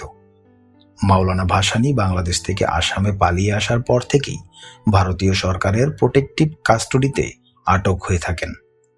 মজলুম নেতাকে নিয়ে বিশেষভাবে চিন্তিত ছিল ভারত সরকার।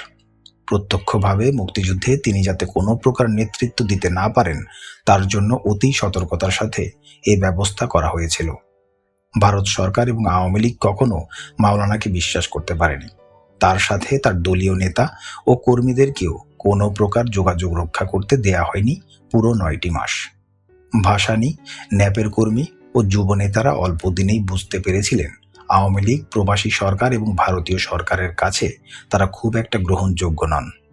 মাওলানা ভাসানী এবং প্রগতিশীল যুব নেতৃবৃন্দ আওয়ামী লীগ নেতাদের দলীয় সরকারের পরিবর্তে সর্বদলীয় জাতীয় সরকার গঠনের আবেদন জানিয়েছিলেন। কিন্তু তাদের সে আবেদনে আওয়ামী লীগ কিংবা ভারতীয় সরকার কেউই সাড়া দেয়নি, বরং আওয়ামী লীগ প্রবাসী সরকার যুদ্ধকালীন অবস্থায় প্রয়োজন মতো মাওলানাকে ব্যবহার করার চেষ্টাই করেছে। কিন্তু মাওলানা ভাসানী সে ফাঁদে পা দেননি। মুক্তিযুদ্ধ চলাকালে জনাব মশিউর রহমান জাদু মিয়া একবার কলকাতায় এসেছিলেন। কলকাতায় তিনি তার দলীয় প্রধান মাওলানা ভাসানীর সাথে সাক্ষাৎ করতে ব্যর্থ হন।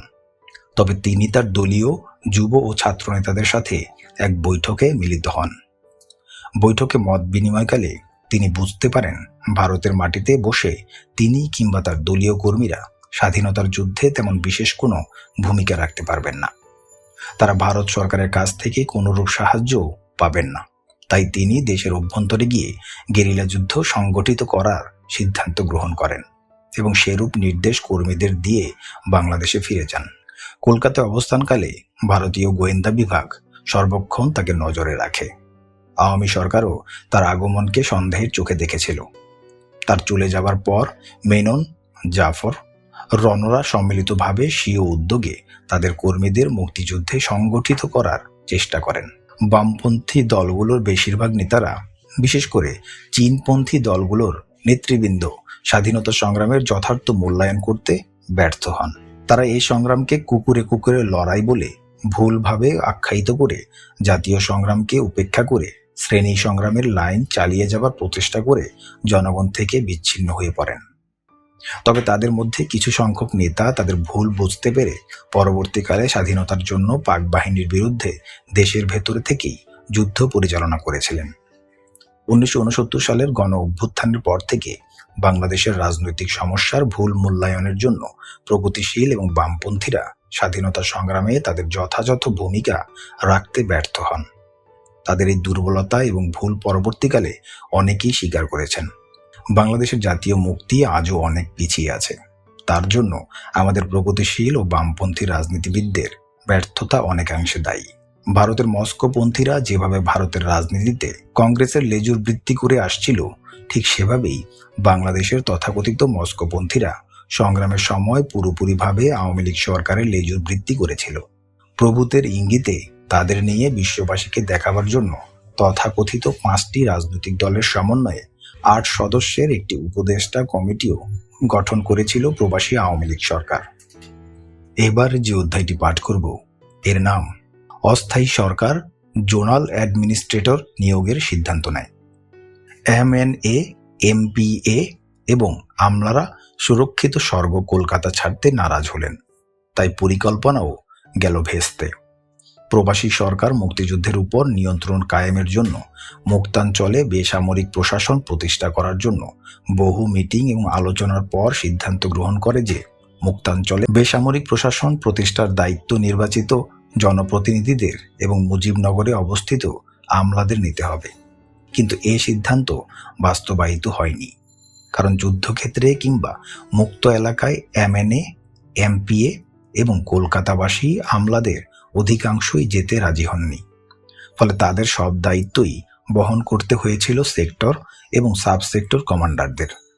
মাঝে মধ্যে কলকাতার মুজিবনগর থেকে নামিদামি নেতারা বিভিন্ন যুদ্ধক্ষেত্রে আসতেন মুক্তিযোদ্ধাদের মোটিভেশন লেকচার দেওয়ার উদ্দেশ্যে, কিন্তু এ ধরনের মিশনে এসে বেশিরভাগ ক্ষেত্রে তাদের ভীষণ বেকায়দায় পড়তে হতো। মুক্তিযোদ্ধাদের ফেস করতে পারতেন না তারা। মুক্তিযোদ্ধারা তাদের বলতেন, গাল ভরা কথার ফুলঝুরি শোনানোর দিন শেষ হয়ে গেছে। এখন আমরা যুদ্ধ করছি জান বাজি রেখে। আমাদের জন্য অস্ত্রশস্ত্র, গোলাবারুদ, রসদপত্রের কি ব্যবস্থা করে এসেছেন সেটাই আমরা জানতে চাই। আমাদের সমস্যার অন্ত নেই। সমস্যার সমাধান যদি করতে না পারেন তবে অন্তত পক্ষে আমাদের সাথে থেকে সে সমস্ত সমস্যার ভাগিদার তো হতে পারেন। আর তা যদি সম্ভব না হয় তবে শুধু ছবি তোলার জন্য আর বক্তৃতা দেওয়ার জন্য এসে আমাদের সময় নষ্ট করার কোনো প্রয়োজন নেই। আপনারাও এ বৃথা কষ্ট না করে মুজিবনগরে বসে থাকুন। দেশ স্বাধীন হলে দেখা হবে। মুক্তিযোদ্ধাদের এ ধরনের বক্তব্য শুনে মুজিবনগরের আওয়ামী সরকার এবং ভারত সরকার একইভাবে শঙ্কিত হয়ে ওঠে। মুক্তিযোদ্ধা ও কমান্ডারদের আনুগত্য সম্পর্কে সন্দিহান হয়ে ওঠে তারা। এবার যে অধ্যায়টি পাঠ করব এর নাম ভবিতব্য সত্যি হলো। বিবিসির একটি সাংবাদিকের দল মাসিমপুর সামরিক হাসপাতালে আমার সাক্ষাৎকার গ্রহণ করে। জুলাই মাসের শেষার্ধে লাঠি টিলার যুদ্ধে আমি দ্বিতীয়বারের মতো আহত হই মর্টারের গোলা ও মেশিনগানের গুলিতে। চিকিৎসার জন্য আমাকে শিলচরের মাসিমপুর সিএমএইচে নিয়ে যাওয়া হয়। আহত অবস্থাতেও আমাকে হাসপাতাল কক্ষ থেকেই যুদ্ধ পরিচালনা করতে হয়। আমার ঘরটাতেই স্থাপন করি ছোট ছোট একটি অপস রুম। এ ব্যাপারে আমাকে বিশেষভাবে সাহায্য করেন brigadier Bhatke, colonel Bagchi, major Dasgupta ও ক্যাপ্টেন চ্যাটার্জি। আমি যখন আহত অবস্থায় হাসপাতালে, তখন বিবিসি লন্ডন থেকে সাংবাদিকদের একটি প্রতিনিধি দল এলেন আমাদের সিলেট সেক্টরে। তারা আমার সাথে আলাপ করতে চান। আমার আপত্তি নেই জেনে তারা এলেন আমার হাসপাতালের রুমে। ঘরে আমি তখন শয্যাশায়ী। পরিচয় পর্ব শেষে তাদের একজন চারিদিকে চোখ ঘুরিয়ে বললেন, এ তো দেখছি একটা ছোটখাটো অপস রুম। অসুস্থ অবস্থায় এ সমস্ত ম্যাপ, ওয়্যারলেস সেট প্রভৃতি নিয়ে আপনি কি করেন? আমি আহত হয়ে কিছুদিনের জন্য এখানে শয্যাশায়ী হয়ে আছি বলে যুদ্ধ তো বন্ধ হয়ে যায়নি। যুদ্ধ চলছে এবং চলবে। সেক্ষেত্রে সাধ্যমতো যতটুকু সম্ভব দায়িত্ব বিছানায় শুয়েও আমি পালন করে যাবার চেষ্টা করেছি। প্রশ্ন করলেন আরেকজন, শুনেছি আপনি আরও 2 জন অফিসারের সাথে পাকিস্তান থেকে সর্বপ্রথম পালিয়ে এসে যুদ্ধে যোগদান করেছেন। আপনার আপন পরিজনদের সবাই তো বাংলাদেশে রয়েছেন। তাদের উপর পাক বাহিনীর তরফ থেকে প্রতিশোধ নেবার চেষ্টা হতে পারে। এ ব্যাপারে আপনার বক্তব্য কি? আমাদের স্বাধীনতা সংগ্রাম জাতীয় সংগ্রাম। এই সংগ্রামে অবদান রাখার পবিত্র দায়িত্ব পালন করার জন্যই আমরা পালিয়ে এসেছি। আজ বাংলাদেশের প্রায় প্রতিটি পরিবার থেকেই সদস্যরা এসে যোগদান করেছেন মুক্তিযুদ্ধে। দেশকে শত্রুর কবল থেকে স্বাধীন করার জন্য মুক্তিযুদ্ধে ঝাঁপিয়ে পড়ছেন তারা। তাদের এই সিদ্ধান্তের পরিপ্রেক্ষিতে তাদের পরিবার পরিজনদের ভাগ্যে যা ঘটবে, আমার আত্মীয় স্বজনদের ভাগ্যেও ঠিক তাই ঘটবে। অতএব এ নিয়ে আমার চিন্তা করার কিছু নেই। আপনজনদের শত্রুর পাশবিক নির্যাতনের হাত থেকে রক্ষা করতে হলে দেশকে স্বাধীন করতে হবে। তাই তো আমরা মরণপণ যুদ্ধ করে যাচ্ছি, দেশকে শত্রুমুক্ত করে যত তাড়াতাড়ি সম্ভব আজাদি লাভ করার লক্ষ্যে। স্বাধীনতার প্রশ্নে কোনো আপোষ নেই। দেশকে স্বাধীন করে ছাড়ব ইনশাল্লাহ। আমার জবাব শুনে তাদের একজন মন্তব্য করেছিলেন, আপনাদের মতো সন্তান যে দেশ জন্ম দিয়েছে তার স্বাধীনতা পৃথিবীর কোনো শক্তি রোধ করতে পারবে না। ভদ্রলোকের কথাগুলো আজও মনে আশার আলো যোগায়। ভবিষ্যৎ সম্পর্কে আশাবাদী হয়ে উঠি। 12 কোটি জাগ্রত বাংলাদেশী দাসত্বের সব শৃঙ্খল ভেঙে চূর্ণ বিচূর্ণ করে দেবে নিশ্চয়ই। স্বাধীন মর্যাদাশীল জাতি হিসেবে সব চক্রান্তের জাল ছিন্ন ভিন্ন করে দিয়ে মাথা উঁচু করে দাঁড়াবেই একদিন। আমার সাথে সাংবাদিকদের সাক্ষাৎকারটি পরে বিবিসি থেকে প্রচারিত হয়েছিল। এ প্রচারণা থেকেই আমার আত্মীয় স্বজনরা সর্বপ্রথম জানতে পারেন আমি পাকিস্তান থেকে পালিয়ে এসে মুক্তিযুদ্ধে যোগ দিয়েছি। এবার যে অধ্যায়টি পাঠ করব এর নাম অবিস্মরণীয় বিবাহ। বিবাহ পূর্ব নির্ধারিত বিষয় হলেও আমাদের বিয়েটা ছিল অস্বাভাবিক এবং ঐতিহাসিক। বেশ কিছুদিন যাবৎ কলকাতার সাথে কোনো যোগাযোগ নেই। আমার আহত হওয়ার খবরটা নিম্মিকে জানাইনি ইচ্ছে করেই।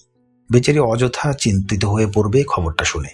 কিন্তু আমি না জানালেও থিয়েটার রোড থেকে খবরটা অতি সহজেই ওর কানে পৌঁছাতে পারে। শুয়ে শুয়ে এ সমস্তই ভাবছিলাম। কিছুক্ষণ আগে ফ্লাইট লেফটেন্যান্ট কাদের, মুক্তিযোদ্ধা কমান্ডার বাবু ও আতিক এসেছিল। ওদের সাথে অপারেশনাল এবং অ্যাডমিনিস্ট্রেটিভ কিছু বিষয় নিয়ে দীর্ঘ আলোচনার পর তারা ইনস্ট্রাকশন নিয়ে ফিরে গেছে। একান্ত অবসর খুব কমই পাওয়া যায়। কেউ না কেউ আসছেই।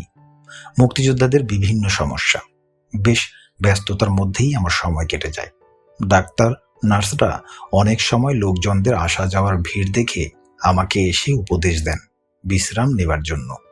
হাসি মুখে তাদের আন্তরিকতার প্রতিদান দেয়া ছাড়া আমার পক্ষে আর কিছুই করা সম্ভব হয় না। মিসেস ভটকে প্রতিদিন খাবার পাঠাচ্ছেন হাসপাতালে। তার স্নেহের ঋণে আবদ্ধ হয়ে থাকতে হবে সারা জীবন। হঠাৎ একাকিত্ব যেন আমায় পেয়ে বসলো। মনটাও কেমন যেন উদাস হয়ে গেল।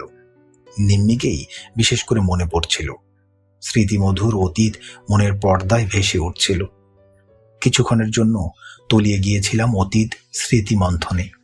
হঠাৎ দেখলাম দরজায় 3 জন এসে দাঁড়িয়েছে। মাহবুব ও ফারুক, দুজনেই আমার প্রিয় গেরিলা কমান্ডার। কিন্তু তাদের সাথে তৃতীয় ব্যক্তিকে দেখে চমকে উঠলাম। নিজের চোখকেই ঠিক বিশ্বাস হচ্ছিল না। কাছে আসতেই পরিষ্কার হয়ে গেল সব। বাপ্পি বটে। এ কি, তুই এখানে? আশ্চর্য হয়ে গিয়ে বিছানায় উঠে বসলাম। থাক থাক, উঠতে হবে না বলে বাপ্পি এগিয়ে এসে আমাকে জড়িয়ে ধরল। উষ্ণ আবেগে কিছুক্ষণ স্তব্ধ হয়ে রইলাম দুজনেই দুজনকে জড়িয়ে ধরে। ইতিমধ্যে মাহবুব বাপ্পিকে শয্যার পাশে একটা চেয়ার টেনে দিয়ে বসতে বলল। কিরে বাপ্পি, তুই এখানে এলি কি করে? পথ চিনলি কি করে? জানলেই বা কি করে আমি এখানে আছি? আগে বল, আহত হবার কথা তুই আমাদের কেন জানাসনি? পাল্টা প্রশ্ন বাপ্পির। কেন জানাইনি সেটা সত্যি কি বুঝতে পারছিস না? আমরা উদ্বিগ্ন হতাম ঠিকই, বিশেষ করে নিম্মি, কিন্তু তবুও খবরটা তোর জানানো উচিত ছিল। তার যুক্তি মেনে নিলাম। ঝগড়া করে লাভ নেই। আমার ভুল হয়েছে, মেনে নিলাম। কিন্তু তুই হঠাৎ করে এখানে কেন? তোর আহত হবার খবর নূর ভাই এবং সালাউদ্দিন ভাই নিজেরা বাসায় এসে আমাদের জানান। খবরটা জানিয়ে ওরা অবশ্য নিম্মিকে বোঝাতে চেষ্টার কোনো ত্রুটি করেনি যে তুই ভালোই আছিস, ভয়ের কোনো কারণ নেই। কিন্তু তাদের সে সান্ত্বনাবাণী নিম্মি পুরোপুরি মেনে নিতে পারছিল না কোনো মতেই। তার একই সন্দেহ, ওরা তার কাছে আসল অবস্থা লুকাচ্ছেন। নিম্মির সে কি কান্না, সাথে সাথে খাওয়া দাওয়াও ছেড়ে দিল। ওর অবস্থা দেখে আমি আর ঠিক থাকতে পারলাম না। ওকে বললাম, ঠিক আছে, আমি নিজেই যাচ্ছি শিলচরে ডালিমের অবস্থা দেখে আসতে। কিন্তু বাদ সাধলেন বাবা মা। তারা বললেন, কানাডা যাবার সবকিছুই ঠিক হয়ে গেছে। এই অবস্থায় শিলচর যাবার প্রশ্নই ওঠে না। ওহ, তুই আর নিম্মি কানাডা যাচ্ছিস বুঝি? কিছুটা অবাক হলাম আমি। হ্যাঁ, আমাদের দুজনের মতের বিরুদ্ধেই বাবা আমাদের গামু কাক্কুর কাছে পাঠাবার সব বন্দোবস্ত করে ফেলেছেন। মা দিব্যি দিয়েছেন আমরা না গেলে তিনি আত্মহত্যা করবেন। এই অবস্থায় আমাদের আর কি করার আছে বল? কিন্তু নিম্মি কিছুতেই যেতে রাজি হচ্ছে না। এর জন্য ওর উপর বাবা মা ভীষণ ক্ষেপা। মারধরও তাকে খেতে হচ্ছে বেধুম। ওর এক কথা, তোকে এই অবস্থায় রেখে সে কলকাতার বাইরে এক পাও নড়বে না। প্রয়োজনে সেও আত্মহত্যাই করবে, তবুও কানাডা যাবে না কিছুতেই। এ বিষয় নিয়ে বাড়িতে এখন অশান্তির ঝড় বয়ে যাচ্ছে। সব দিক সামলাতে পারছি না কিছুতেই। বিশেষ করে নিম্মির যে অবস্থা, কোনো একটা অঘটন ঘটে যাওয়া অসম্ভব কিছুই নয়। অবস্থা দেখে আমিও বাবাকে মুখের উপর বলে ফেললাম, ডালিমকে না দেখে কানাডায় আমিও যাব না। আমার দৃঢ়তায় অবশেষে বাবা মা রাজি হলেন আমাকে আসতে দিতে। আমার আসার অনুমতি পাওয়াতে নিম্মি বেচারিও কিছুটা আশ্বস্ত হয়েছে। ওকে কথা দিয়ে এসেছি, তোর যথাযথ ব্যবস্থা করেই আমি ফিরব। প্রয়োজন হলে কলকাতায়ও নিয়ে যাব তোকে। তারপর ট্রেনে করে শিলচর স্টেশনে নেমে মুক্তিযোদ্ধাদের সদর দপ্তর খুঁজে পেতে এতটুকু বেগ পেতে হয়নি আমার। ওখান থেকে মাহবুব ও ফারুককে সঙ্গে দিয়ে দেওয়া হলো। তারাই পথ দেখিয়ে নিয়ে এলো এখানে। মজার কথা কি জানিস, শিলচর পৌঁছে সবচেয়ে অবাক হয়ে গিয়েছিলাম এটা দেখে যে বাপ্পি নামটার মাধ্যমে আমি এখানে বহুলভাবে পরিচিত। হ্যাঁ, মাহবুব ফারুক দুজনেই আমার অত্যন্ত স্নেহভাজন। ওরা ছাড়াও আরো অনেকেই তোদের ব্যাপারে সবকিছুই জানে। কথার ফাঁকে নার্স চা নাস্তা রেখে গিয়েছিল। বাপ্পিকে বললাম, আমার বাঁ দিকের এত বড় ব্যান্ডেজ দেখে ঘাবড়াস নে। ব্যান্ডেজের তুলনায় ক্ষত অনেক ছোট। কাঁধে মাত্র 3টি LMG বুলেট আর তালুতে মর্টার সেলের শিপরন্টার লেগেছে। এই যা, ডাক্তাররা বলেছেন নন স্টপ ব্লিডিং এর মধ্যেও 90 মাইল গাড়িতে করে হাসপাতালে জীবিত অবস্থায় যখন পৌঁছতে পেরেছি, তখন এই যাত্রায় মরার ফাঁড়া কেটে গেছে। এখন তো বহাল তবিয়তেই রয়েছি। দেখতে পাচ্ছিস না কেমন ওপস রুম সাজিয়ে বসেছি? কোনো অসুবিধে নেই। বাপ্পির ছলছল চোখ দেখে অনেকটা বাধ্য হয়েই ওকে আশ্বস্ত করার জন্য কথাগুলো বলতে হলো আমার কথায় বাপ্পির উদ্বিগ্নতা কতটুকু এলো ঠিক বুঝতে পারলাম না। অল্পক্ষণ সে আমার দিকে তাকিয়ে থেকে বলে উঠল, এখানে হাসপাতালে তোর পড়ে থাকা চলবে না, উপযুক্ত চিকিৎসার জন্য তোকে কলকাতায় নিয়ে যাওয়া প্রয়োজন। ঠিক বলেছেন বাপ্পি ভাই, ডাক্তাররাও তাই বলেছেন। কলকাতায় গিয়ে স্পেশালিস্টের আন্ডারে চিকিৎসা করানো উচিত বলে তারাও মনে করছেন। কিন্তু হক ভাই কিছুতেই সেক্টর ছেড়ে যেতে রাজি নন। তিনি চলে গেলে আমাদের এখানে অনেক অসুবিধা হবে, এটা ঠিক, কিন্তু কলকাতায় গিয়ে উপযুক্ত চিকিৎসা করিয়ে সম্পূর্ণ সুস্থ হয়ে তিনি আবার আমাদের মাঝে ফিরে আসবেন, সেটাই আমরা সবাই চাই। তিনি সম্পূর্ণ সুস্থ হয়ে ফিরে এলে তার সাময়িক অনুপস্থিতির ঘাটতি অনায়াসে পুষিয়ে নিতে পারবে সুদে আসলে। মাহবুব বাপ্পির কথায় সায় দিয়ে বলে উঠল, হক ভাইকে যে করেই হোক আপনাকে কলকাতায় নিয়ে যেতেই হবে। এখানে উপযুক্ত চিকিৎসার অভাবে তার অবস্থার চরম অবনতিও ঘটতে পারে।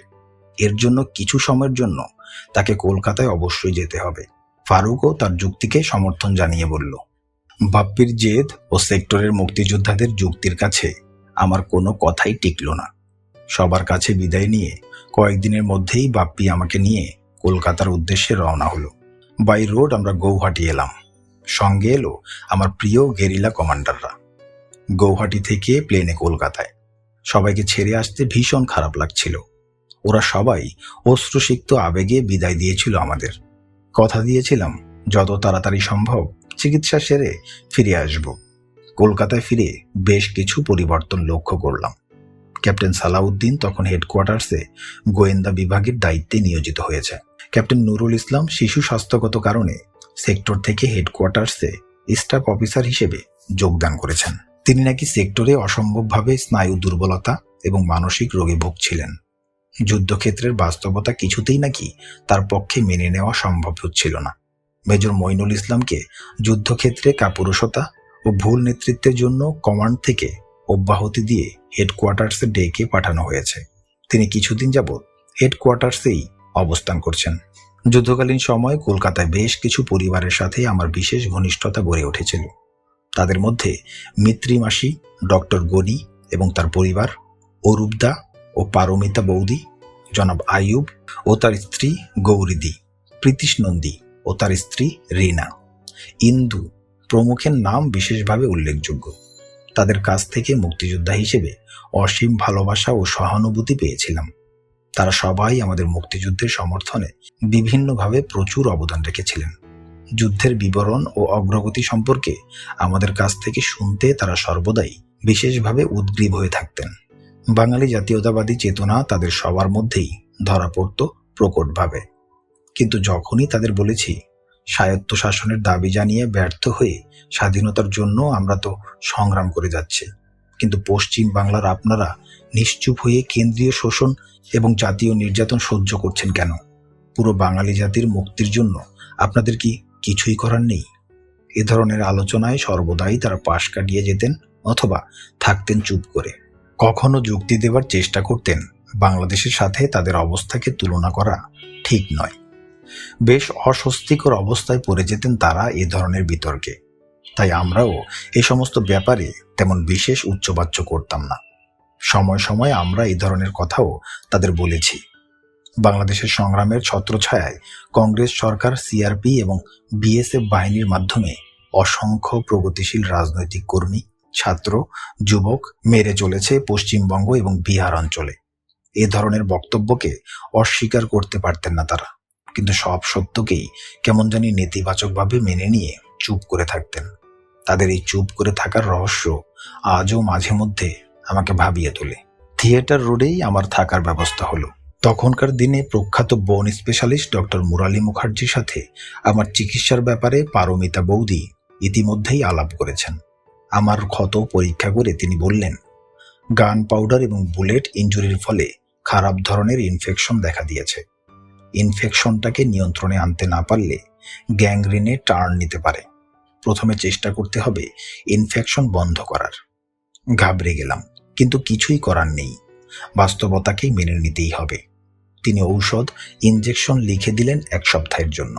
বৌদি আমাকে মনোবল জোগানোর জন্য বললেন, কোনো চিন্তা করবে না, সব ঠিক হয়ে যাবে। বেশিরভাগ সময় আমাকে শুয়েই থাকতে হয়। বাপ্পির সাথে নিম্মি এসে আমাকে দেখে গেছে। রোজ তার পক্ষে আসা সম্ভব নয়। সুযোগ মতো ও টেলিফোন করে আমাকে। বাপ্পির মাধ্যমে ভালো মন্দ খাবার পাঠায় প্রায়ই। একদিন বাপ্পি এলো, ভীষণ গম্ভীর ভাব। বুঝলাম বাসায় কিছু একটা ঘটেছে। ঠিক তাই, কানাডা যাওয়া নিয়ে ঝড় বয়ে গেছে বাসায়। কথা কাটাকাটি, তারপর বেদম প্রহার। বাপ্পি বলল, বাসার অবস্থা সঙ্গীন হয়ে উঠেছে। এর একটা আশু সমাধান প্রয়োজন। তা না হলে যে কোনো অঘটন ঘটিয়ে বসতে পারে নিম্মি। তার মতো কোমল প্রকৃতির মেয়েও ভীষণ কঠিন হয়ে পড়েছে। ওকে কিছুতেই কানাডায় পাঠাতে পারবে না বাবা মা। মানসিক চাপে ক্রমান্বয়ে তার শারীরিক অবনতিও ঘটছে। রীতিমতো অসুস্থ হয়ে পড়ছে সে। এই অবস্থায় সব চাপ সহ্য করা কতদিন সম্ভব হবে তার পক্ষে? সব শুনে ভীষণ চিন্তায় পড়লাম। কি করে এ সমস্যার সমাধান সম্ভব কিছুই ভেবে পাচ্ছিলাম না। নূর এবং সালাউদ্দিনের সাথে পরামর্শ করা যেতে পারে। ব্যাপারটা নিয়ে আলোচনা করলাম ওদের সাথে। তারা বলল, সব দিক রক্ষা করার জন্য আমাদের বিয়ে হয়ে যাওয়া দরকার। একমাত্র বিয়ে হলেই নিম্মির কানাডা যাওয়া বন্ধ হতে পারে। একমাত্র তখনই ওর পক্ষে আমাকে সার্বক্ষণিক সঙ্গ দেয়া সম্ভব। কিন্তু এই অবস্থায় বিয়ের জন্য তার বাবা মা রাজি হবেন কি? নূর ও সালাউদ্দিন একদিন আমার তরফ থেকে প্রস্তাব নিয়ে গেল নিম্মিদের বাসায়। প্রস্তাবে ওর বাবা মা রাজি হলেন না। ওদের যুক্তি, যেখানে সবকিছুই আজ অনিশ্চিত, সেখানে কি করে তারা মেয়ের বিয়ের ব্যাপারে রাজি হন? হতাশ হয়ে ফিরে এলো নূর এবং সালাউদ্দিন। ওদের কোনো যুক্তি তারা গ্রহণ করলেন না। অবস্থার আরো অবনতি ঘটতে থাকে তাদের প্রস্তাব প্রত্যাখ্যান হবার পর। নিম্মি আমাকে পরিষ্কার লিখে জানালো, যেভাবেই হোক না কেন তাকে এই অবস্থা থেকে উদ্ধার করতেই হবে। তা না হলে সে আত্মহত্যা করবে, কিন্তু তবুও কানাডায় আমাকে এই অবস্থায় ফেলে রেখে সে কিছুতেই যাবে না। কি অসম্ভব দৃঢ়তা! দুশ্চিন্তায় অধীর হয়ে অনেক ভেবেচিন্তে স্থির করলাম বিয়েই করব। নূর, সালাউদ্দিন ওরাও আমার সিদ্ধান্তে একমত হলো। এ ব্যাপারে গৌরীদি, গনি নানা, মিসেস জামানের সাথে আলাপ করে তাদের পরামর্শ চাইলাম। তারাও অভিমত প্রকাশ করলেন বিয়েই একমাত্র পথ। নিম্মিকে পত্র মারফত জানিয়ে দিলাম, আমরা কিছু একটা করছি, কিন্তু তাকে সুস্থ এবং স্থির থাকতে হবে। বিয়ে তো হবে, কিন্তু নিম্মিকে কি করে ৩ নং সোরওয়ার্দী এভিনিউ থেকে বের করে আনা যায়? বাড়িটা তখন একটি বিশেষ নিরাপত্তাহীন দুর্গই বটে। সমস্ত ভিআইপি, ভিভিআইপিরা বাস করেন সেখানে। তাদের নিরাপত্তার জন্য প্রায় ৩০ থেকে ৪০ জন পুলিশ সার্বক্ষণিকভাবে পাহারায় মোতায়েন রয়েছে। তার উপর নিম্মির উপর রয়েছে কড়া নজর। বাড়ির বাইরে যাওয়া ওর জন্য নিষিদ্ধ। সর্বোপরি সে শারীরিকভাবে ভীষণ দুর্বল হয়ে পড়েছে। সবাই মিলে তাকে বের করে আনার একটা পরিকল্পনা আঁটা হলো। মিসেস জামান, নাইলা, লুবনা ও গৌরীদি যাবেন নিম্মিদের বাসায়। নাইলা, লুবনা নিম্মির বন্ধু বিধায় মিসেস জামানের সাথেও নিম্মিদের পূর্ব পরিচিতি আছে। নাইলা, লুবনা এবং মিসেস জামান বাংলাদেশ সাংস্কৃতিক দল গঠনের জন্য বিশেষভাবে উদ্যোগী হয়ে কাজ করছিলেন, সেটা তখন প্রায় সর্বমহলেই জানা। নিম্মি খ্যাতিমান ক্লাসিক্যাল নৃত্যশিল্পী, তাই সেও যাতে দলে যোগদান করে সেই অনুরোধ জানাবার উছিলায় যাবেন তারা। ঠিক হলো, কথার ফাঁকে নাইলা ও লুবনা নিম্মিকে যে করেই হোক কোনো মতে বাড়ি থেকে বের করে নিয়ে আসবে। বাইরে নূরেরা গাড়ি নিয়ে অপেক্ষায় থাকবে। এরপর গাড়ি করে সোজা মৈত্রী মাসির বাড়ি। বিয়ে সেখানেই হবে। গনি নানা বিয়ের কাজী, রেজিস্ট্রার এসব কিছু দায়িত্ব নেবেন। সালাউদ্দিনকে আনুষঙ্গিক অন্য সব ব্যবস্থার ভার দেয়া হলো। পরিকল্পনার ব্যাপারে অবগত থাকলেন থিয়েটার রোড হেডকোয়ার্টার্সের group captain Khandakar, captain Chowdhury. এছাড়া অন্য কাউকে কিছু বলা হলো না। বিয়ের দিন ধার্য হলো 16ই আগস্ট সকাল 10টার দিকে। নাইলারা গিয়ে উপস্থিত হলো ৩ নং সোহরাওয়ার্দী এভিনিউতে। প্ল্যান মতো আলাপের এক ভাগে নাইলা এবং লুবনা বসার ঘর থেকে গিয়ে হাজির হলো নিম্মির ঘরে। সেখানে পৌঁছে নিম্মিকে নাইলা বলল, এখনই চলো আমাদের সাথে, আজ তোমার বিয়ে। প্রথমটায় হতচকিত হয়ে গিয়েছিল নিম্মি, কিন্তু মুহূর্তেই বুঝে নিল সবকিছু। অসীম সাহসের পরিচয় দিয়ে এক কাপড়ে বাসা থেকে বেরিয়ে আসার সিদ্ধান্ত নিয়ে প্রস্তুত হয়ে উঠে দাঁড়ালো নিম্মি। যে কোনো কুমারী মেয়ের পক্ষে এ ধরনের সিদ্ধান্ত গ্রহণ করা একটি অসম্ভব দুরূহ কাজ। নিম্মির ভালোবাসার একনিষ্ঠতা এবং গভীরতাই সেদিন শক্তি জুগিয়েছিল অসম্ভবকে সম্ভব করে তুলতে। শারীরিক অসুস্থতা এবং স্নায়ু দুর্বলতার জন্য বেচারি হাঁটতেও পারছিল না ঠিক মতো। নাইলা ও লুবনা ওকে দুদিক থেকে ধরে প্রায় বহন করে পেছনের সিঁড়ি দিয়ে কোনো মতে অতি কষ্টে নামিয়ে নিয়ে এলো গেটের বাইরে। সেখান থেকে সোজা মৈত্রী মাসির বাসায় নূর নিয়ে এলো সবাইকে। ওখানে আমরা অপেক্ষা করছিলাম। সব বন্দোবস্ত প্ল্যান মতো ইতিমধ্যে করা হয়েছে। সালাউদ্দিন নিম্মির জন্য 20-25 টাকা দামের দুটো শাড়ি এবং আমার জন্য 10 টাকা দামের একটা পাঞ্জাবি কিনে নিয়ে এসেছে। সেগুলো পরেই আমাদের বিয়ে হলো। সালাউদ্দিন হলো নিম্মির উকিল বাপ। সাক্ষী হয়ে রইলেন গনি নানা, গৌরীদি, নূর এবং মিসেস জামান। বিয়ের পর উপস্থিত মুরব্বীরা এবং মৈত্রী মাসি আমাদের আশীর্বাদ করলেন। বিয়ের দলিল রেজিস্ট্রি করতে 2-3 দিন সময় লাগবে। এ সময়টা লুকিয়ে থাকতে হবে আমাদের, কারণ নিম্মির বাড়ি ছেড়ে বেরিয়ে এসে বিয়ে করার পরিপ্রেক্ষিতে যে অবস্থার সৃষ্টি হতে পারে তার মোকাবেলা করার জন্য বিয়ের দলিলটা অপরিহার্য। গৌরীদি ঠিক করে ফেললেন তার পরিচিত এক ধনী ব্যবসায়ীর পার্ক স্ট্রিটের একটা গেস্ট হাউস, ছোট্ট কিন্তু সাজানো গেস্ট হাউস। সেখানেই হবে আমাদের বাসর এবং মধুচন্দ্রিমা। আমাদের গোপন আস্তানার খবর বিয়েতে প্রত্যক্ষভাবে জড়িত ব্যক্তিবর্গ ছাড়া আর কাউকে জানানো হবে না। সেদিন সন্ধ্যায় আমাদের চলে যেতে হলো গেস্ট হাউসে। নাইলা, গৌরীদি, নূর এবং সালাউদ্দিন আমাদের পৌঁছে দিল।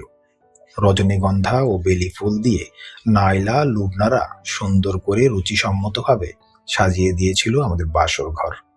ওরা চলে যাবার পর হঠাৎ করে আমরা দুজন ভীষণ একলা হয়ে গেলাম। সারাদিনের ঘটনাবলী এত দ্রুত ঘটেছে যার ফলে চিন্তা ভাবনার কোনো অবকাশই আমরা পাইনি এতক্ষণ। একটা ঘোরের মাঝেই কেটে গেছে পুরো দিনটা।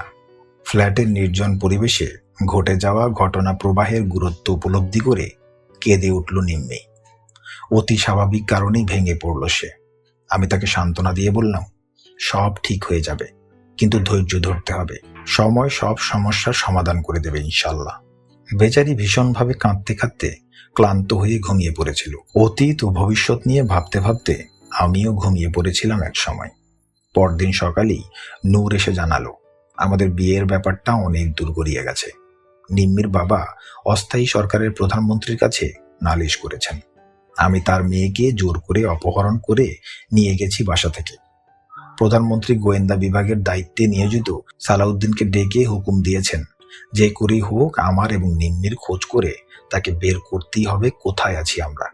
প্রয়োজনে অপহরণকারী আর্মি অফিসারের কাছ থেকে নিম্মিকে উদ্ধার করার জন্য ভারতীয় পুলিশ এবং গোয়েন্দা বিভাগের সহায়তাও গ্রহণ করার নির্দেশ দিয়েছেন প্রধানমন্ত্রী। কিন্তু বিয়ের দলিল রেজিস্ট্রি হয়ে হাতে না আসা পর্যন্ত কিছুই কাউকে বলার উপায় নেই। ক্ষিপ্ত হয়ে উঠলেন কর্নেল ওসমানীও। ডিসিপ্লিন ভঙ্গ করে অন্যায়ভাবে জোর করে ভদ্রলোকের মেয়েকে যে অপহরণ করতে পারে তার কঠোর সাজা হওয়া উচিত। একই সাথে তিনি ভীষণভাবে দুঃখিতও হয়েছেন। নূরকে বলেছেন ডালিমের মতো যোগ্য অফিসার কি করে এ ধরনের কাজ করতে পারে সেটা তিনি কিছুতেই ভেবে পাচ্ছেন না। নূর আমাদের সাবধান করে দিয়ে বলল, স্যার, আপনারা ঘরের বাইরে যাবেন না দলিল হাতে না পাওয়া পর্যন্ত। গনি নানা চেষ্টা করছেন যত তাড়াতাড়ি সম্ভব দলিল রেজিস্ট্রি করার। দলিলটা হয়ে গেলেই সবাইকে বুঝিয়ে ব্যাপারটার আপোষ মীমাংসা করার উদ্যোগ নেওয়া যাবে। একবার স্থির করেছিলাম বাপ্পিকে একটা ফোন করে সবকিছু জানিয়ে ওকে বলি আমরা ভালোই আছি, কিন্তু নূরের কথায় সেটা করা সম্ভব হলো না। 19 তারিখে আমাদের হাতে দলিল পৌঁছে গেল। সেদিনই সমস্ত ব্যাপারটা সালাউদ্দিন, নূর এবং group captain Khandakar, colonel Osmani এবং তাজউদ্দিনকে বুঝিয়ে বললেন। সমস্ত কিছু বিস্তারিত জানবার পর জনাব তাজউদ্দিনকে সবাই অনুরোধ জানালেন ব্যাপারটার একটা মীমাংসা করে দেবার জন্য। জনাব তাজউদ্দিন সেদিনই নিম্মির বাবাকে এবং আমাদের ডেকে পাঠালেন থিয়েটার রোডে। নিম্মির বাবার পৌঁছার আগেই আমরা পৌঁছে গিয়েছিলাম। জনাব ওসমানী এবং জনাব তাজউদ্দিনকে সালাম করলাম দুজনে। তারা আশীর্বাদ করলেন। জনাব তাজউদ্দিন বললেন, যা হবার তা হয়ে গেছে। জনাব চৌধুরীকে তিনি ডেকে পাঠিয়েছিলেন। তিনি এলে তার কাছে মাপ চাইতে হবে আমাদের দুজনকেই। এতেই কাজ হবে, কারণ জনাব চৌধুরী শক্ত অফিসার হলেও মনটা তার শিশুর মতোই সরল এবং কোমল। অল্পক্ষণ পর জনাব চৌধুরী ও বাপ্পি এসে পৌঁছালো। নূর তাদের অভ্যর্থনা করে প্রধানমন্ত্রীর কাছে নিয়ে এলো। সেখানে কর্নেল ওসমানীও উপস্থিত ছিলেন। আমাদেরকেও হাজির করানো হলো আসামের মতো। ঘরে ঢুকতেই জনাব তাজউদ্দিন গর্জে উঠলেন, কি করেছো তোমরা? এত বড় দুঃসাহস হলো কি করে? আমি মর্মাহত হয়েছি তোমাদের ছেলে মানসিক কার্যকলাপে। বিয়ে শাদী বাচ্চাদের পুতুল খেলা নয়। মুরব্বীদের আশীর্বাদ ছাড়া কেউ কোনোদিন সুখী হতে পারে না। জলদি তোমরা বাবার কাছে মাপ চাও। এরপর নিম্মির বাবাকে উদ্দেশ্য করে তিনি বললেন, চৌধুরী সাহেব, ওরা আপনারই সন্তান, ভুল করে ফেলেছে না বুঝে। ওদের আপনি ক্ষমা করে আশীর্বাদ করুন। প্রধানমন্ত্রীর কথা শেষ হতেই আমরা বাবার পায়ে হুমড়ি খেয়ে পড়লাম। নিম্মি কান্নায় ভেঙে পড়ল। ওতেই মোক্ষম কাজ হলো। মোমের মতো গলে গেলেন চাচা, মানে নিম্মির বাবা। নিম্মিকে জড়িয়ে ধরে তিনিও কাঁদতে লাগলেন। আমাকেও টেনে তুলে জড়িয়ে ধরলেন বুকে। নূর, সালাউদ্দিন ওরা সব তৈরি ছিল। মিষ্টির প্লেট নিয়ে ঘরে ঢুকলো পেয়ারা। এক আনন্দঘন পরিবেশ সৃষ্টি হলো থিয়েটার রোডে। চাচার কাছ থেকে জানতে পারলাম, খালাম্মা মানে নিম্মির মা ভীষণভাবে আঘাত পেয়েছিলেন নিম্মির বাড়ি ছেড়ে চলে এসে বিয়ে করায়। তিনি ভীষণ জেদি এবং তীব্র অভিমানী। তার রাগ না কমলে বাড়িতে আমাদের যাওয়া ঠিক হবে না। এতে হিতে বিপরীত হওয়ার সম্ভাবনা। ঠিক হলো আরো কিছুদিন আমাদের গেস্ট হাউসেই থাকতে হবে। বাপ্পিকে সমস্ত ঘটনা থেকে বাদ রাখা হয়েছিল বলে সে ভীষণভাবে অভিমান করেছিল আমাদের উপর। অতি কষ্টে তার মান ভাঙাতে হয়েছিল আমাদের দুজনকে। বাবা চলে যাবার পর জনাব তাজউদ্দিন বলেছিলেন, দুজনে দুজনকে পছন্দ করে দুঃসাহসিকভাবে বিয়ে করেছ। এখন থেকে তোমরা দুজনেই হবে দুজনের অবলম্বন। দুঃখ করো না, সময় মতো সব ঠিক হয়ে যাবে। আমাদের বিয়েও হয়েছিল ঠিক তোমাদের মতো করেই, সবার অমতে। আমি আশীর্বাদ করছি তোমরা চিরসুখী হও। তাকে বিদায় জানিয়ে বেরিয়ে আসতেই নূর, সালাউদ্দিনরা সব আমাদের নিয়ে হাসি ঠাট্টায় পুরো থিয়েটার রোড মাতিয়ে তুলল। কর্নেল ওসমানীও এসে যোগ দিলেন আমাদের সাথে। সবাই সেদিন একসাথে রাতের খাওয়া খেলাম। বিশেষ খাবারের বন্দোবস্ত করা হয়েছিল সেদিন। বিদেশের মাটিতে জীবনের একটি বিশেষ গুরুত্বপূর্ণ সন্ধিক্ষণে সেদিন জনাব Tajuddin, colonel Osmani, group captain Khandakar, captain Chowdhury, captain Salahuddin, lieutenant Noor, Maitreyi মাসি, গৌরীদি, গনি নানা, মিসেস জামান, নায়লা, লুবনা, জনাব আইয়ুব, প্রীতিশ নন্দী, রিনা, ইন্দু, ডক্টর মুখার্জি, অরূপদা এবং ওদের মতো অন্য সবার কাছ থেকে যে উষ্ণ আন্তরিকতা এবং নিঃস্বার্থ ভালোবাসা এবং সহযোগিতা পেয়েছিলাম, সেটা জীবনে কখনোই ভোলা যাবে না। আমরা দুজনেই তাদের কাছে চির ঋণী হয়ে থাকবো সারা জীবন। এ কদিনের টেনশনে ঠিকমতো ওষুধপত্র খাওয়া হয়নি, ফলে চিকিৎসা বিঘ্নিত হয়েছে। তার পরিণামে হাতের ব্যথা হঠাৎ করে বেড়ে গেল। ব্যান্ডেজের নিচ থেকে পচা দুর্গন্ধ বেরোতে লাগলো। তাড়াতাড়ি ডক্টর মুখার্জির ওখানে আমাকে আবার নিয়ে যাওয়া হলো। ব্যান্ডেজ খুলে হাতের ক্ষতের অবস্থা দেখে তার মুখ কালো হয়ে গেল। তিনি বললেন, ঠিকমতো চিকিৎসা না হওয়ায় এবং ঔষধপত্র না খাওয়ায় হাতে গ্যাংগ্রিন শুরু হয়েছে। এ পচনকে রোধ করতে হলে অবিলম্বে অপারেশন করতে হবে, তা না হলে পুরো হাতটাকেই কেটে ফেলতে হতে পারে। ডাক্তারের কথা শুনে সবাই ভীষণভাবে ঘাবড়ে গেলেন। আমিও ঠিক বুঝতে পারছিলাম না কি করা উচিত। আমি হাসপাতালে ভর্তি হলে নিম্মি একা একা ফ্ল্যাটে কি করে থাকবে? আবার সাহায্যের মুক্ত হাত বাড়িয়ে দিলেন ডক্টর গনি। নিম্মি আমার মেয়ে, ও আমার বাসায় থাকবে। তুমি এ নিয়ে চিন্তা করো না, আজই হাসপাতালে ভর্তি হয়ে যাও। গনি নানার কথায় কিছুটা আশ্বস্ত হলাম। পারমিতা বৌদি আমার ভর্তির সব ব্যবস্থা করে দিলেন পিজি হাসপাতালে। আমার অপারেশন করলেন ডক্টর মুখার্জি। গ্যাংগ্রিন রোধ করার জন্য বা হাতের বিভিন্ন জায়গা থেকে কিছু কিছু অংশ কেটে ফেলে দিতে হয়েছে, তবু আল্লাহর রহমতে বা হাতটা বাঁচানো সম্ভব হয়েছে। ডক্টর মুখার্জি অপারেশন শেষে মন্তব্য করেছিলেন, আর কয়েকটা দিন দেরি হলে পুরো বা হাতটাই কেটে ফেলতে হতো। পরিবারের সবচেয়ে আদরের নিম্মিকে দেখে কষ্ট হয়। আমি বুঝতে পারি ভেতরে ভেতরে তার অন্তরে ঝড় বয়ে যাচ্ছে। বাড়িঘর, একান্ত আপনজন সবাই থাকতেও আজ ও ভীষণ একা। একটু আশ্রয়ের জন্য আজ তাকে এখানে ওখানে থাকতে হচ্ছে রিফিউজির মতো। তার উপর আমার শারীরিক অবস্থা নিয়ে ও বিশেষভাবে চিন্তিত। বাপ্পির কাছ থেকে জানতে পারলাম আমাদের চিন্তায় চাচা ভেঙে পড়েছেন। তিনি আমাদের এই মুহূর্তেই বাসায় নিয়ে যেতে চান, কিন্তু খালাম্মার মানসিক অবস্থার কথা ভেবে তার কাছে কথাটা কিছুতেই উঠাতে পারছেন না জনাব চৌধুরী। অত্যন্ত স্নেহবৎসল খালাম্মা, তিনি নিম্মির উপর যে অভিমান করেছেন সেটা খুবই স্বাভাবিক, কারণ নিম্মি তার খুব আদরের, আর সেই নিম্মি এ ধরনের একটা কাজ করে বসবে সেটা কিছুতেই মেনে নিতে পারছেন না খালাম্মা। তার বিশ্বাসের অবমাননা করেছে নিম্মি, এটাই তার ক্ষোভের প্রধান কারণ। সবকিছু মিলিয়ে বাসায় একটা অস্বাভাবিক অবস্থার সৃষ্টি হয়েছে।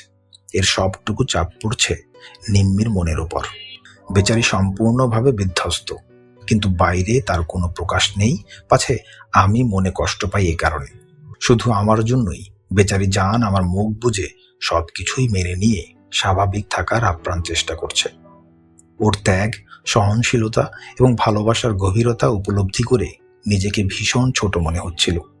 ভাবছিলাম ওর এই অসহায় অবস্থার জন্য আমি দায়ী। অত্যন্ত স্বার্থপর মনে হচ্ছিল নিজেকে। মনে মনে ঠিক করলাম, যেভাবেই হোক না কেন তাকে এই করুণ অবস্থা থেকে উদ্ধার আমাকে করতেই হবে। সপ্তাহখানেক হাসপাতালে থাকতে হলো। হাসপাতাল থেকে চলে আসার পর একদিন নিম্মিকে সঙ্গে নিয়ে সোজা গিয়ে উপস্থিত হলাম নিম্মিদের বাসায়। চাচা, বাপ্পি, মানু আমাদের আনন্দে জড়িয়ে ধরল। আমি বাপ্পিকে জিজ্ঞেস করলাম, খালাম্মা কোথায়? বাপ্পি জানালো, আজকাল তিনি বেশিরভাগ সময় তার নিজের ঘরেই কাটান, বের হন না খুব একটা, কারো সাথেই তেমন কোনো কথাবার্তা বলেন না প্রয়োজন ছাড়া। সব শুনে আমি সোজা চলে গেলাম তার ঘরে। তিনি বিছানায় শুয়েছিলেন। আমাকে দেখে ভূত দেখার মতোই চমকে বিছানা ছেড়ে উঠে দাঁড়ালেন। কোনো কিছু বলার সুযোগ না দিয়ে আমি এগিয়ে গিয়ে তাকে এক হাতেই জড়িয়ে ধরে শূন্যে তুলে ধরে বললাম, খালাম্মা, আমাদের মাফ করেন, মাফ আপনাকে করতেই হবে। ঘটনার আকস্মিকতায় তিনি কিংকর্তব্য বিমূঢ় হয়ে গিয়েছিলেন। নিজেকে সামলে নিয়ে হঠাৎ বলে উঠলেন, আরে পাগল ছেলে, কি করছো? হাতে ব্যথা পাবে যে। আমি আপনাকে নামাবো না যতক্ষণ পর্যন্ত আপনি আমাদের ক্ষমা না করছেন, দৃঢ়তার সাথেই বললাম আমি। উষ্ণতায় জমা বরফ গলে গেল নিমেষে। মাতৃস্নেহের আকুলতায় তিনি আমাকে দু হাতে জড়িয়ে ধরলেন। তার চোখ বেয়ে ঝরছে অশ্রুধারা। ধরা গলায় জিজ্ঞেস করলেন, নিম্মি কোথায়? বললাম, বসার ঘরে। আমাকে নিয়ে চলো, বললেন আমার অতি প্রিয় খালাম্মা। তাকে জড়িয়ে ধরে নিয়ে এলাম ড্রয়িং রুমে। আমাদের দেখে সবাই অবাক। কি করে অসম্ভবকে সম্ভব করলাম সেটাই সবার চোখে প্রশ্ন হয়ে ফুটে উঠেছিল। নিম্মি প্রায় পাগলের মতো দৌড়ে এসে মাকে জড়িয়ে ধরে ডুকরে কেঁদে উঠল। আদরের নিম্মিকে বুকে ধরে আবেগের আতিশয্যে নিজেকে আর সামলাতে পারলেন না খালাম্মা। সব বাঁধ ভেঙে গেল। মান, অভিমান, রাগ সব ভেসে গেল অশ্রুর বন্যায়। দুজনেরই সে কি কান্না! আমরা সব নিশ্চুপ দাঁড়িয়ে থেকে মা ও মেয়ের অভূতপূর্ব মিলন দৃশ্য উপভোগ করতে লাগলাম। সেদিনই গনি নানার বাড়ি থেকে চলে আসতে হলো আমাদের। সুপ্রিয় শ্রোতা বন্ধুরা, আজকের পর্বের এই পর্যন্তই। আশা করি আমি মেজর ডালিম বলছি, বইটির 4 নম্বর পর্বের এই ঘটনাবহুল অধ্যায়গুলো আপনাদের ভালো লেগেছে। আমাদের মুক্তিযুদ্ধের এই গুরুত্বপূর্ণ সময়গুলো জানতে পারা সত্যিই এক অনন্য অভিজ্ঞতা। আপনারা যদি এই ধরনের আরও বই শুনতে চান তাহলে অবশ্যই আমাদের চ্যানেল বই কথা কয় সাবস্ক্রাইব করতে ভুলবেন না। ভিডিওটি ভালো লেগে থাকলে একটি লাইক দিয়ে আপনার মতামত জানাতে পারেন এবং শেয়ার করে অন্যদের সাথেও এই ইতিহাসের অংশীদার হতে আমন্ত্রণ জানান। পরবর্তী পর্বে আবারও দেখা হবে। ততক্ষণ পর্যন্ত ভালো থাকুন, সুস্থ থাকুন। ধন্যবাদ।